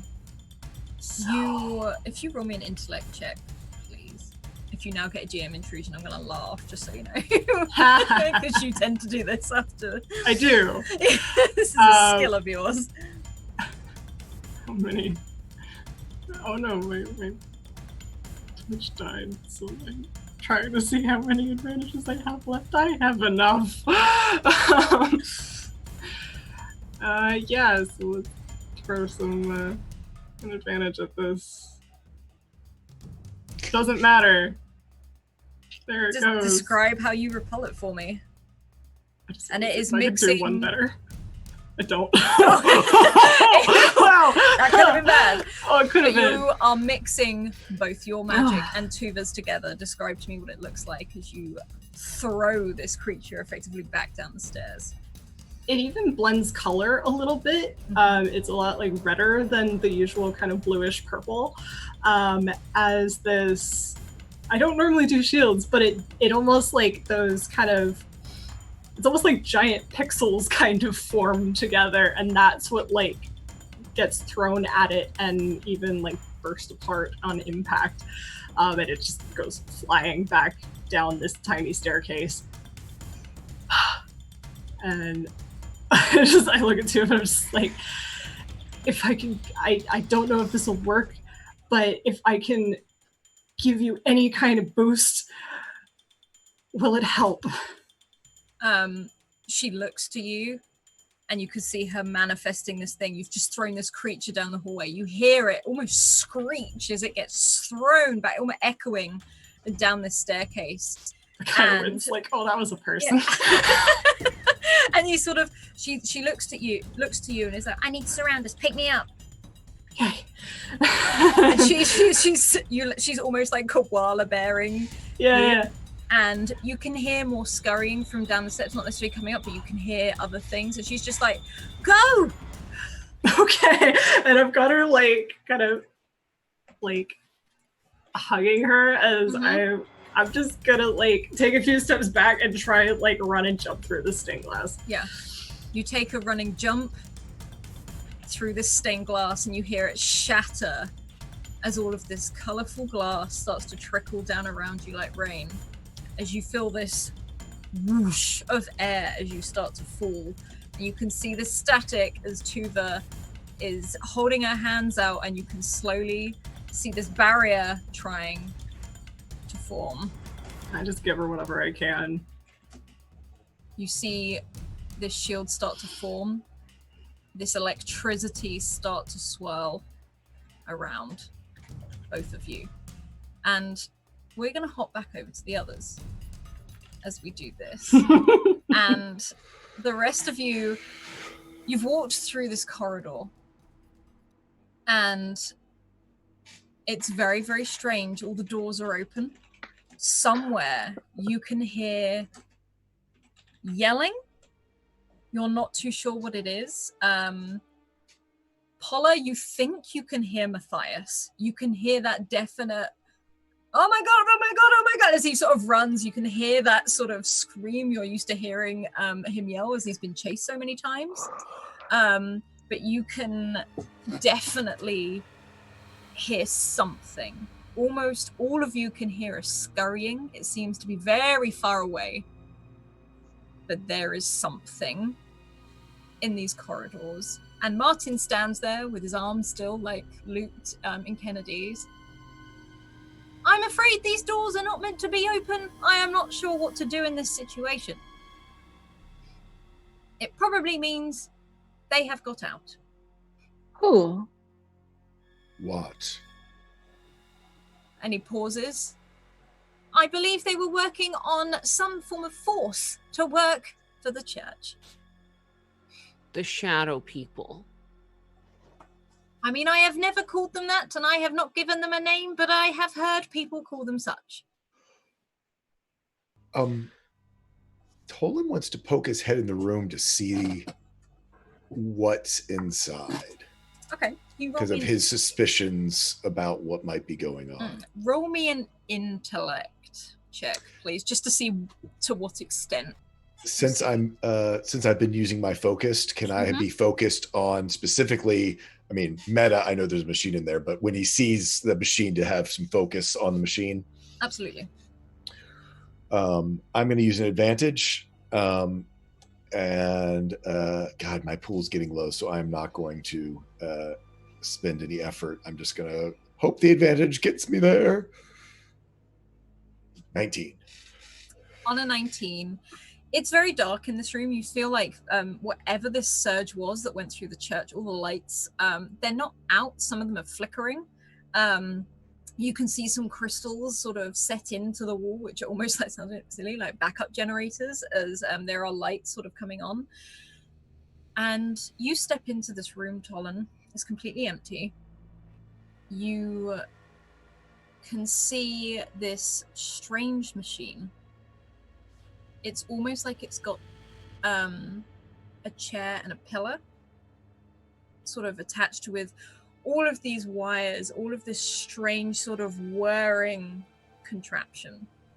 You see a very, very small stone at the center of what looks to be almost like a flask being held in nothingness, just hovering as if it was in like a vacuum. You can see it flicker here and there. And because of your role, you pick up a sense, almost like a feeling, that sends you straight back to that day. I was wondering. And there's a weird vibe. It's almost like it fills the room. It's like the air itself is so thick that you feel it's suffocating. Like there's too much magic in this room. And you start to hear voices. Lots of voices, as if it's too many voices, like people having conversations over and over and over again. You hear people, it's like a mismatch. Like there seems to be some's just conversation. Here and there you can hear, please no. It's like from this power surge, it has activated memories that have remained present and are now drifting through the air. And the only reason you can hear it is because of what happened to you. I'm going to roll an intellect just to see if Tolan can hold it together, because this is bad. Mm-hmm. Can he? He's not incapacitated, but it's affecting him deeply. He looks around and is taken back to that day 8 years ago. And while he doesn't see the completeness of the artifact that he discovered that caused the accident that created the scar and drained magic from 10 blocks, square blocks of the city, that and got him the label of the Blightbringer, he starts to shake. And then hearing these voices, these memories, it's almost as though he starts hearing his voice and Averick's voice on the day that everything happened, the day he lost his magic in the aftermath. And I think he's going to be drawn to the crystal and try to focus on that. It's true. He sort of turns back to the party. They've been severing people from their Anokwe, and somehow are using, I believe, using them to power their magic, those twins. I can only assume that's where theirs comes from. Is this gem, this floating gem, singing? Or Tolan might even go over and try to examine this to see if it is like somehow a crystallized Anokwe. Could you roll an intellect check for me, please? Yep.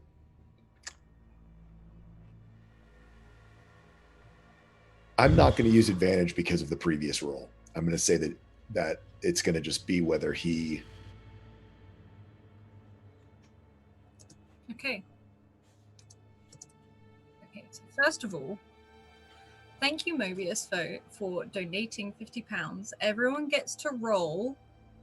If everyone could roll a 1d100 for an effect, please. I don't know how. Type in /R there it space 1d100. Oh, there you go. Copy and paste it from the Zoom chat. Ooh, low on my side. That's divine. That's a divine intervention in D&D. Yeah. There we go. Okay. On that intellect roll, you get close to this stone. And it's like it's a shard of the very one from that day. And you do hear something coming from it. But it's not a song. It's barking.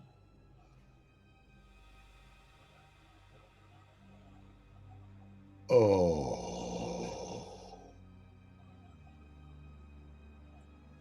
And you can just hear it. It's definitely coming from the stone, and it's like it's echoing around the whole room, but only you can hear it. That bark over and over again. It's a bark I recognize. It is a bark you recognize. Oh no.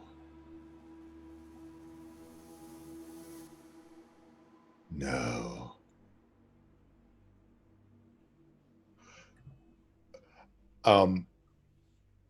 He wants to set it free. I want to set it free. Whatever that crystal is, I want to you could probably use a might if you want to break the machine effectively to do it that way.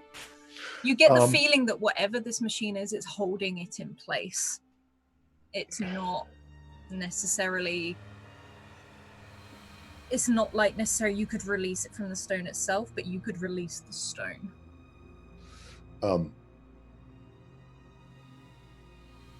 Okay. Can I... He's going to be worried about damaging the stone. Can I use improvise again? And actually, I have improvise and decipher.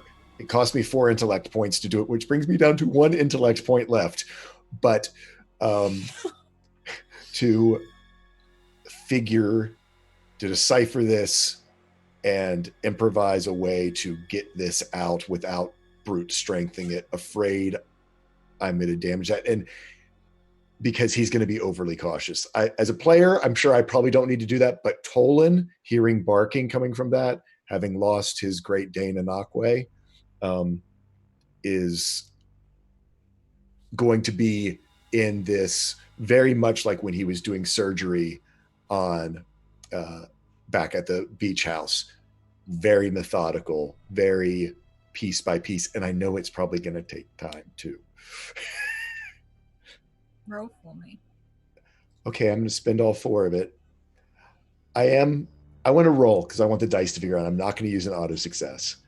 I am going to use an advantage though, because I do think that he would be, even if it takes more time, he would take the time because he needs to understand what's going on to pull the Julie. Also, those rolls on the table, I will be now mixing into the story as to certain things that happen. So, Tolan, you're working away on this, and as you manage to very carefully remove, like almost like the top lid and things like that, and you reach, and as you touch the stone, you hear that barking again, almost like it's barking in your head. Like it's running circles around you. But as you do, you notice something that you haven't done for a very long time. And your hands start to stretch. And if anyone's watching, probably more Kennedy would see this than anyone. You grow 4 inches. But you can see almost like as you reach out, you are melding your body to be able to hold on to this. As the magic from this stone is almost like a flash of memory, muscle memory, to be exact, through this. Of his old lost magic. Mm-hmm. Also, these rolls are perfect. I just want to say, I don't know how you did it. Tolan, I think, immediately feels, I mean, it's got to be like a hit win from a junkie who's gone cold turkey for 8 years. I think there's a shudder. And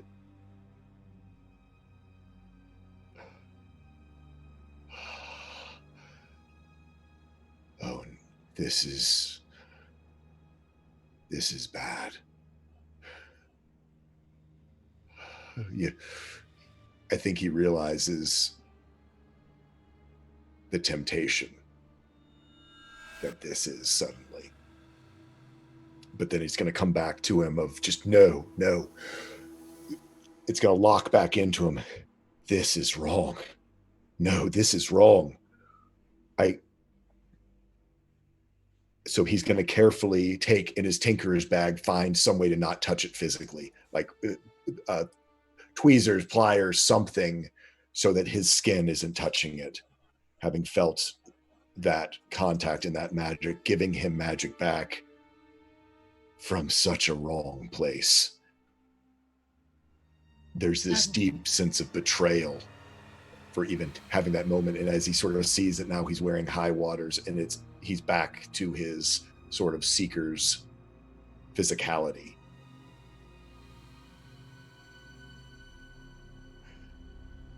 In my tinker's case, I'm sure I've got things that hold components where, like, if there's like a lead case or something, he wants to get it locked away. Oh yeah, there's all these different, there's so much around that you can use to start closing this off. And as you're sort of working this out, sort of buzzing, basically, Reese, you hear those footsteps again. Oh, no. As that little girl runs down the corridor. And the only difference is this time is you notice Astrid watches her run. and she's saying something over and over again. Would you please roll an intellect check? Can I use listening? You can use listening. Cool. I think I still have. Yeah, I'm gonna use an advantage too because I know we've been getting a bunch of those still.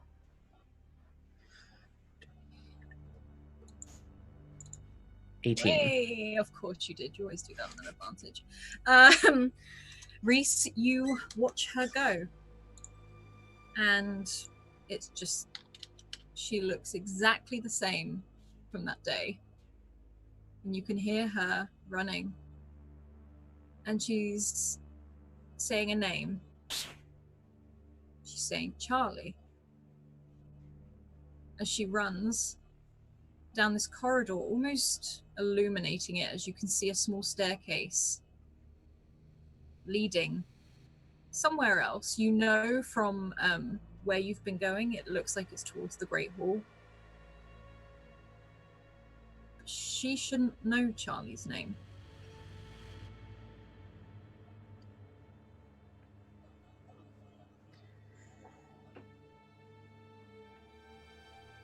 I don't know what you're doing, Tolan, but we need to go. We need to go now. And you see Astrid has actually started padding off after this little girl. I think that's all he says, and then he follows Astrid. Okay. How close is everyone to Tolan when he's doing this? Like, I'm right behind you going, just like, I don't know what the equivalent of perception is. I guess it would be an intellect check. It'd be an intellect check. Or listening check. Mm-hmm.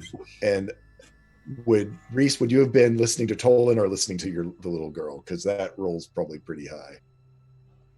I mean, Reese is relatively perceptive. He's used to having to constantly keep an eye and an ear out. So we stopped, I think, long enough that he would have been listening to Tolan first, even if he couldn't necessarily see through the crowd of everyone else. So Kennedy and Reese would have heard Tolan say a name.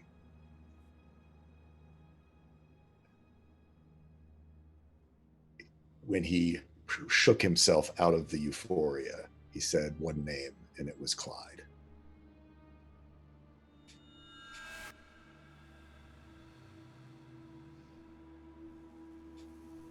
And Kennedy, you're stood there behind Tolan, and you can see Astrid move away off down this corridor. You can see Reese follow. What is Paula doing if Kennedy's looking? Paula is, while we're stopped, Paula's looks toward Ginger Garden, asks him, do you know if this way also leads to where they're keeping the archdeacon, or? And he pauses. He's like, I'm afraid I do not cover all aspects of the church business. I do not know where the archdeacon is. Best bet is leaving, and he's probably on the outside because of safety procedures. Thanks for the help. No problem. As always. Anytime. And Kennedy, you are stood in this room, and you can feel how thick the air is with this magic. And you see people walking in the room, walking in and out. You seem to be the only one who can see this. And then there's a glimpse. And where Tolan was, it's like there's a huge stained glass window. And you see two people come crashing through it with this almost ball of static energy and come crashing down. And you can hear this whisper from this orb again. Charlie. As that whole scene happens right in front of me, I actually screech and drop down to my knees and kind of like brace myself as if they're like it was happening above me very viscerally. It's that you can't feel it, but you can see the glass sort of fall around you and almost see these two people come almost passing through you and down. I don't recognize them at all. No, you just hear the orb say Charlie as this. What about Charlie? What? And I'm like on the ground just doing this, yelling at the orb. And you hear to the Great Hall. They're here to collect it. Great Hall? I got to go to the Great Hall? And you can hear Martin outside, just like, if you would like to proceed to the Great Hall, please follow me up this staircase. Tolan. Yes, as he's putting this away. Are you okay? He looks around him.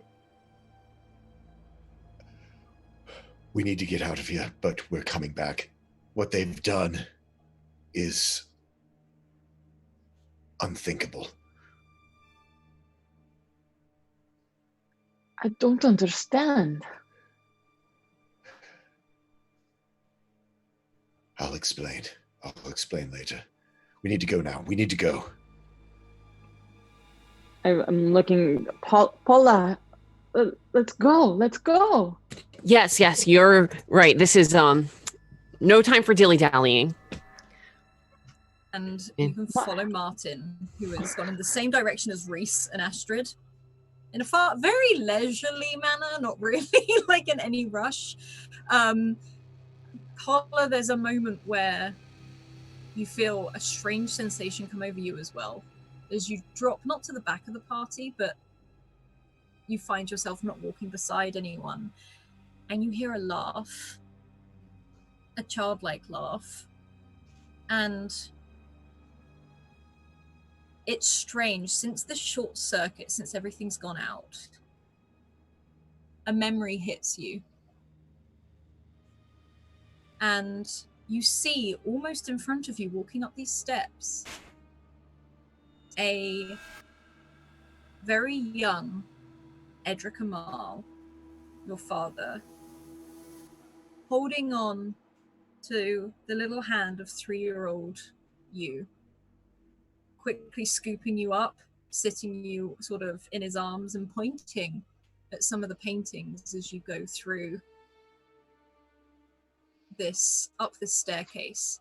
As you follow, he walks through Martin, he walks through the others, and you just hear his very soft voice, and it's like it hits you, like you remember this was your favorite story, wasn't it? And he looks directly back at you for a moment, gives you a bit of a wink, and fades out.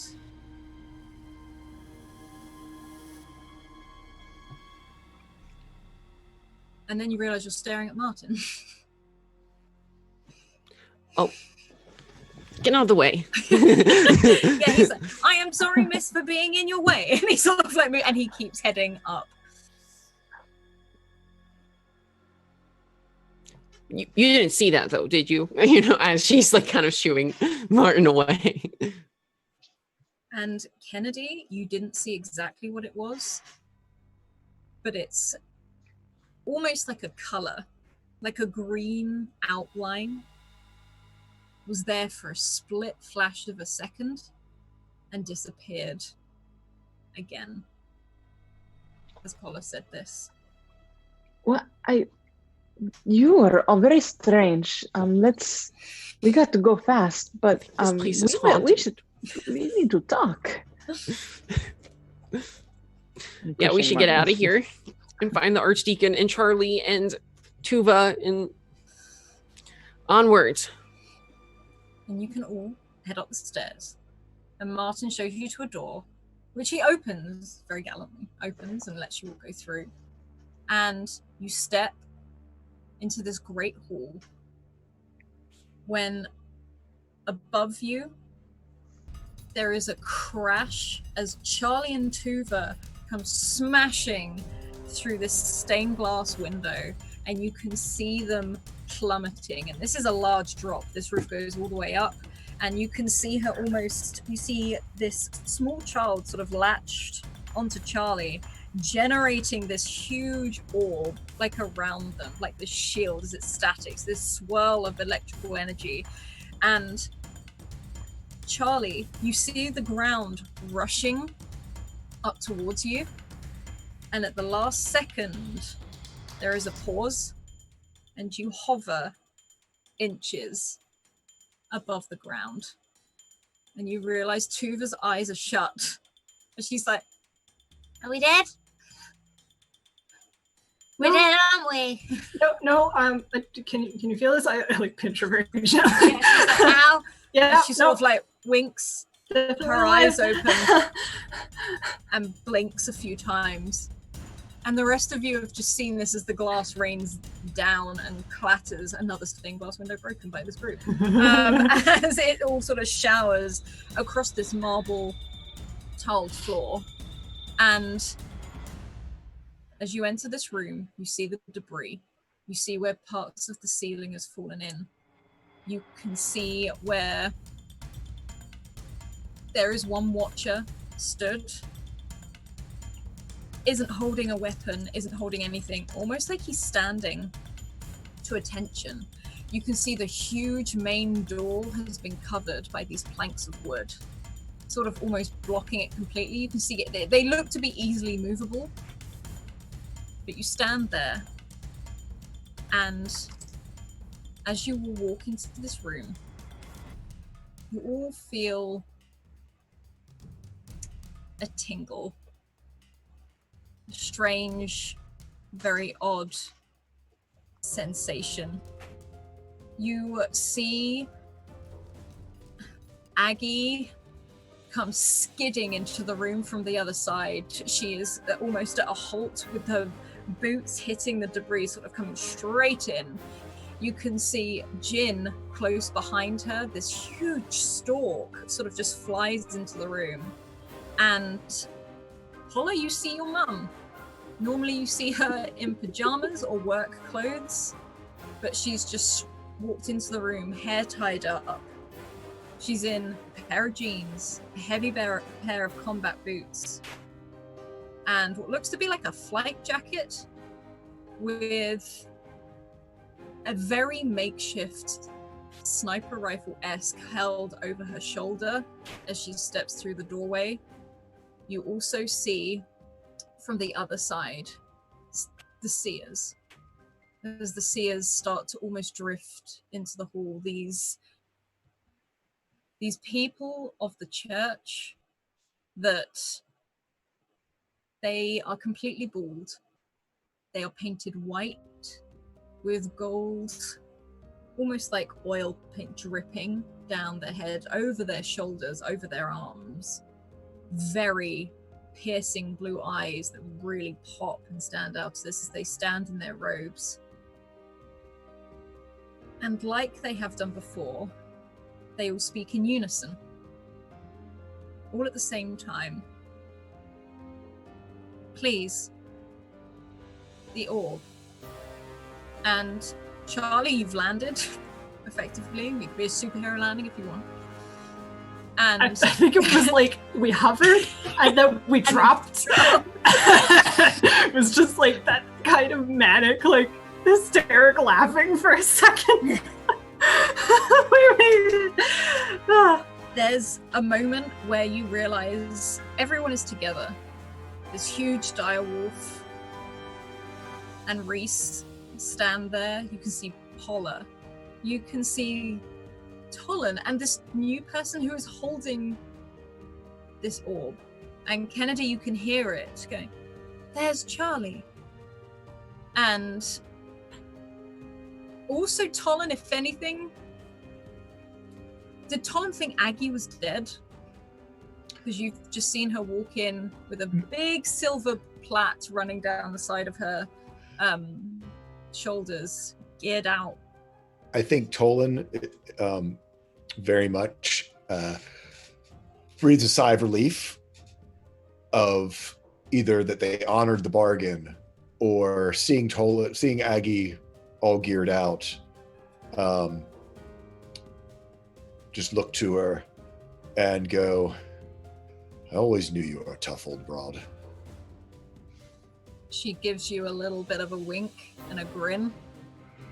And she sort of almost shouts back across this hallway, I told you you didn't need magic. We need to talk about that. After this, maybe, darling. And she sort of pulls that gun out and holds it, not in a threatening way, but like a warning towards the seers. Paula would also yell towards her mom, seeing her. Mom, I told you to go. What are you doing here? And she's just like, not now, sweetie. We're going to sort this out first. We'll talk about it in a bit. And what are you doing here? And she sort of like almost reverts back to mum mode. It's like, I heard you were here and I had to come get you.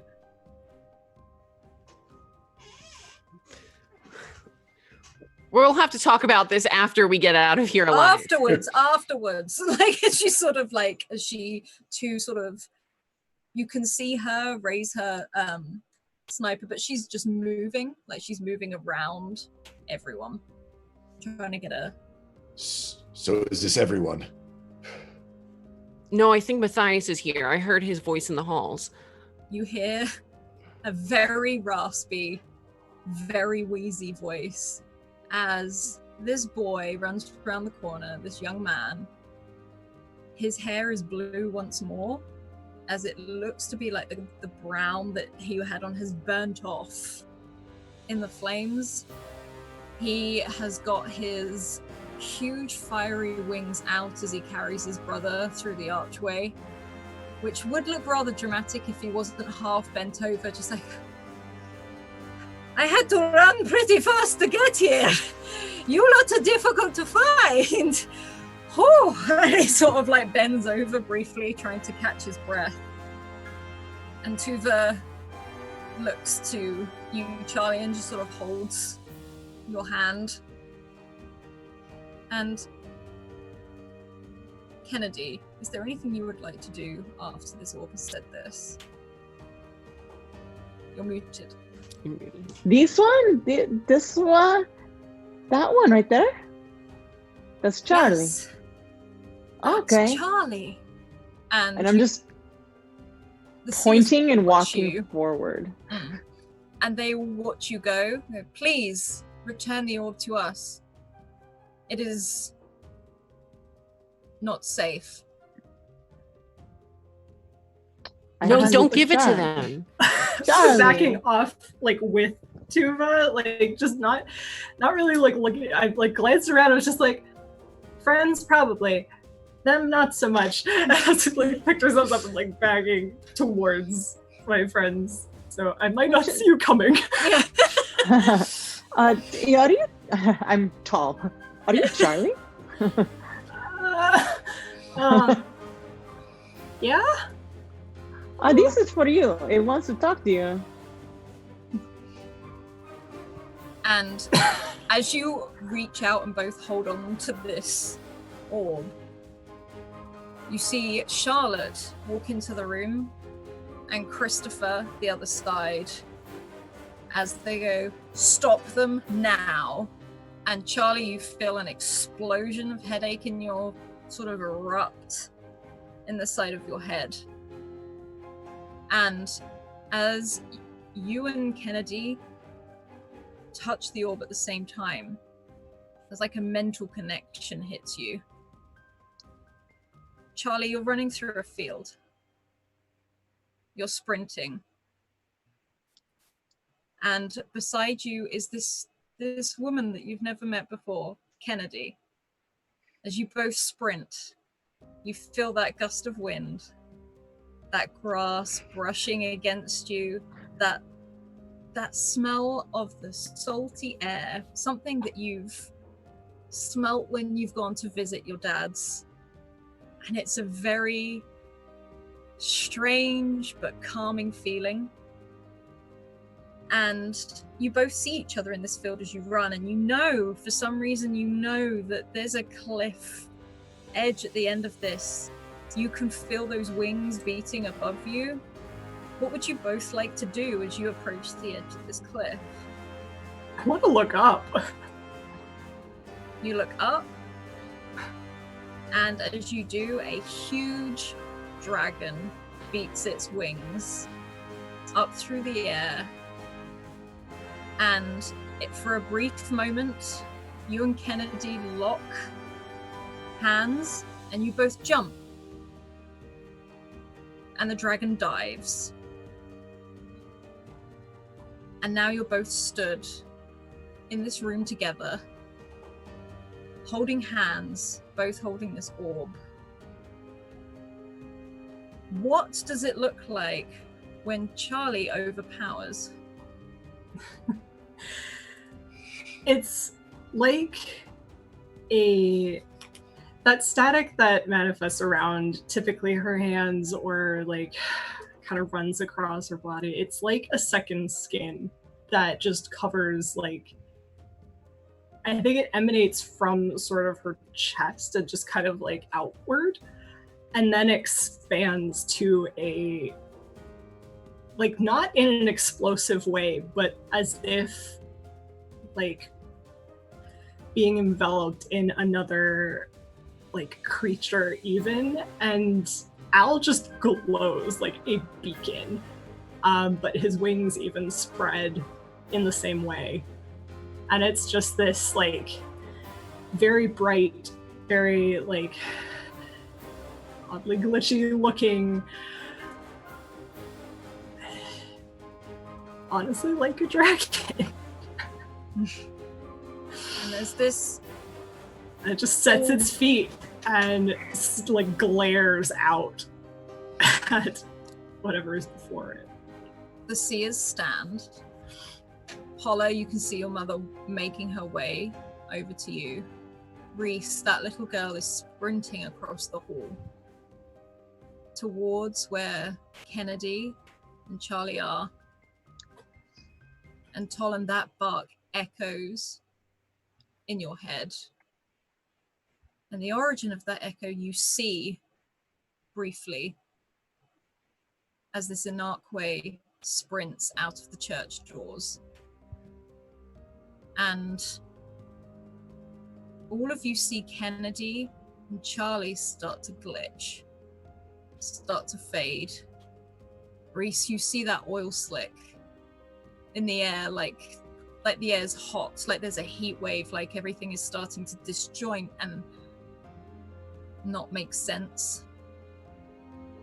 And Astrid sits as this huge eruption of energy starts to swirl around Kennedy, swirl around Charlie, and creates this static dragon. The orb cracks. And as it does, you see Charlie and Kennedy start to fade.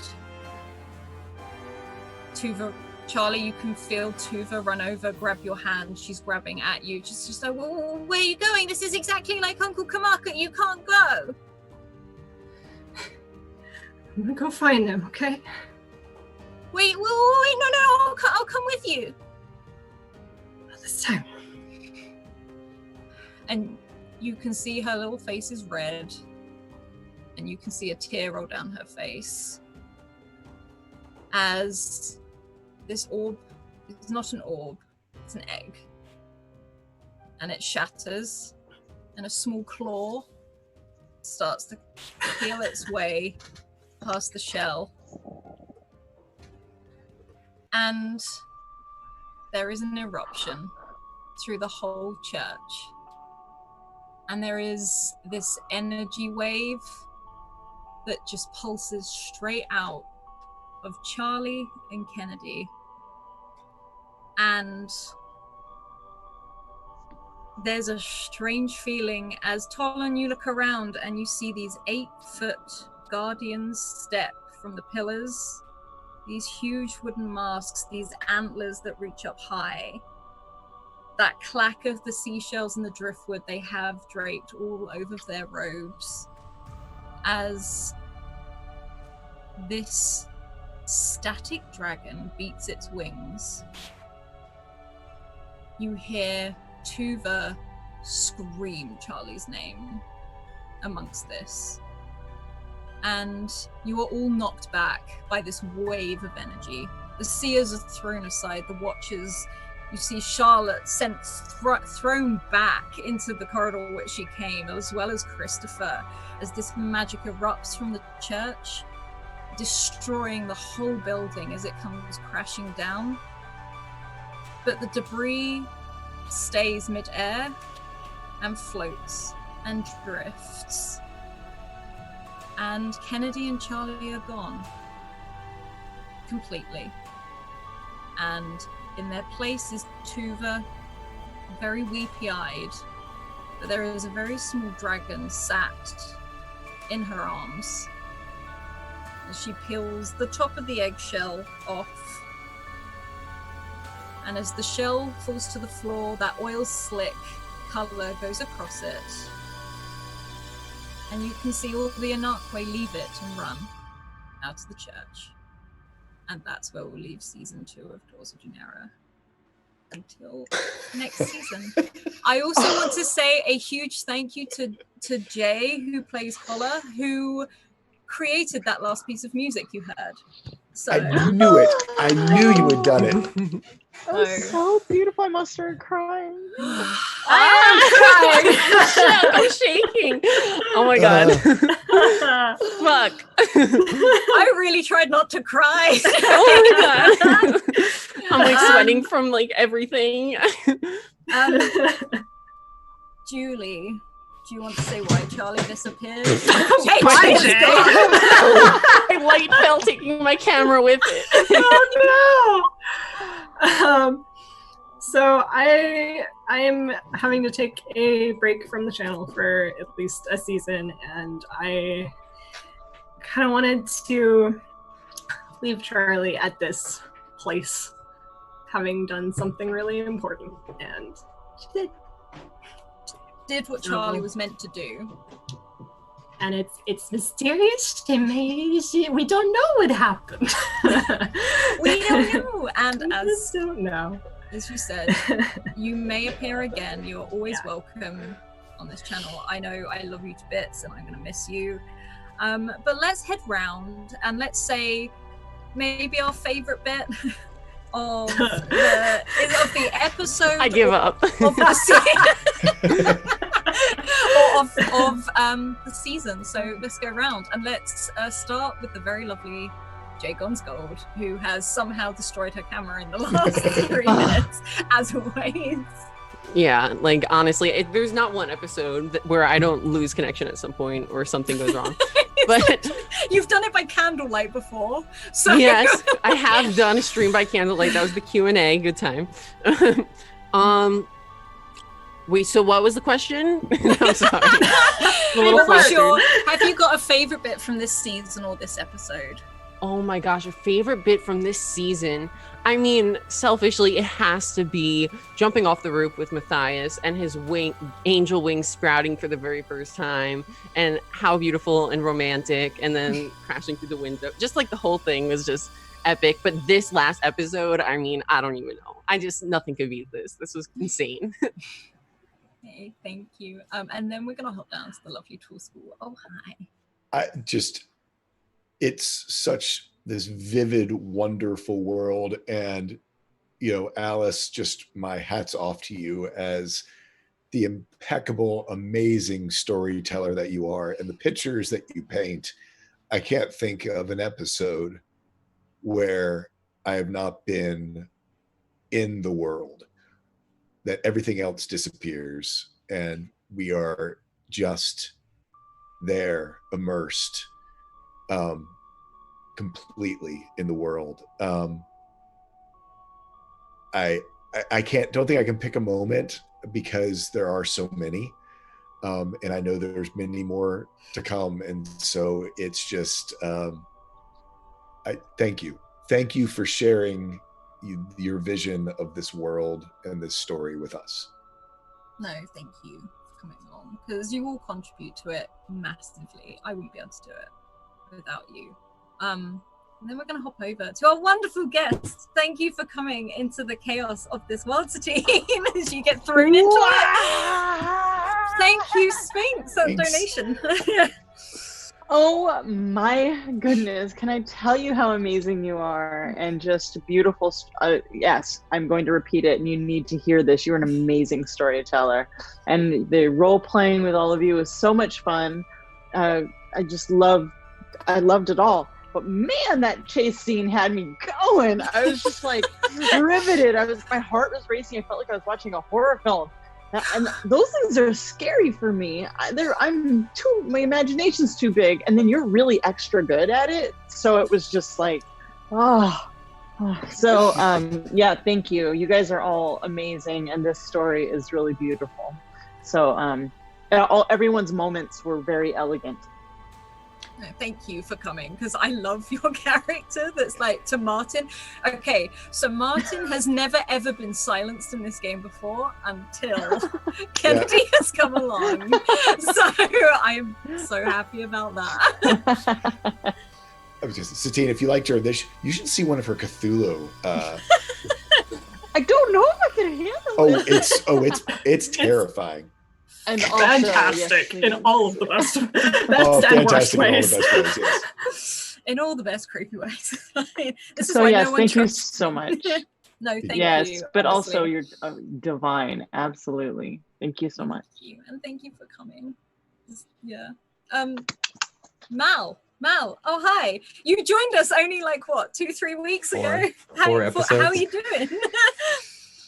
This was such a wild ride to join this late in the season, and oh man, I liked Dunera watching it as a viewer, but holy crap, I'm just so in love with everything, getting to be invited to play and be in it with everyone. Y'all are amazing, and the world is amazing, and I can't wait to see what happens next. Thank you. You're amazing.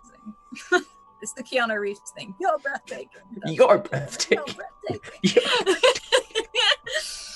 And last but certainly not least, Julie. Hi. Oh gosh, this is such a trip. I've loved this game since Alice first pitched it to me, and I was just like, yes, all of it, yes. And oh my gosh, it's been so fun. I don't know if I could pick a moment, to be honest. Because I feel like there was something every episode that I was just enthralled, where I just could not take my eyes away from everything, and amazing. I don't know what else to say. It's just reiterating how in depth and how deep we all go with you, and it's because we just invest that much into it, and we're all here for it. And I'm so sad to be leaving, but I will still be watching and loving this world. You will be so missed, and I wouldn't be able to generate a world like this if you didn't all put your all into it. So thank you so much, because it is literally we all do it together. So thank you so much. And one last thing, the music you're listening to right now, which is freaking epic, it's called Epic Dunera because Jay made it. Jay made it for us when I came to Epic Dunera. I love it. I have been waiting for 2 seasons to use this tune. You wait till you hear the other ones. Anyway, so yes, is there a raid cry? As Scratticus is saying, is there a raid cry we want to send when we go and raid another channel, go and send the love somewhere else? If not, we sure evoked emotions. Yeah. I was gonna say, I think we should do the Alice love. The Alice love. God, thank you. Yeah. But we did finally learn Ginger Guard's name. Oh yeah. Yeah, the greatest my mystery of the gosh. world. You know, I would have been fine not knowing, to be honest. You know. Oh, you guys didn't know his name? No, Ginger Guard for 2 seasons, but we all love Ginger Guard. You love Ginger Guard. What in the world? Oh, I'm so team Ginger Guard. Cancelled. I have a squish. I have a total squish on Ginger Guard. So, please check out the links that are coming up in chat now. That includes our Discord, where we would love to hear what you think of this world. You can find the channel purely for Dunera, this wonderful magical world. It will be returning for a 3rd season. Also, if you miss anything, we replay it every Friday on a rerun where the cast come in and sit and chat as well, with snacks, because that's what I do. Also YouTube, if you have missed anything, you can go binge watch it, catch up. And a huge thank you to our wonderful sponsors in the form of the Deck of Many. Please go check out their Humblewood and their moving magic cards, which are real fun. And also Mage Hand Press, that created Dark Matter, which you can see me DM on Thursday. But otherwise, we've got a 2-week break from Dunera, but we will be back. And love you all, but keep evoking emotions, and we'll see you later. Bye.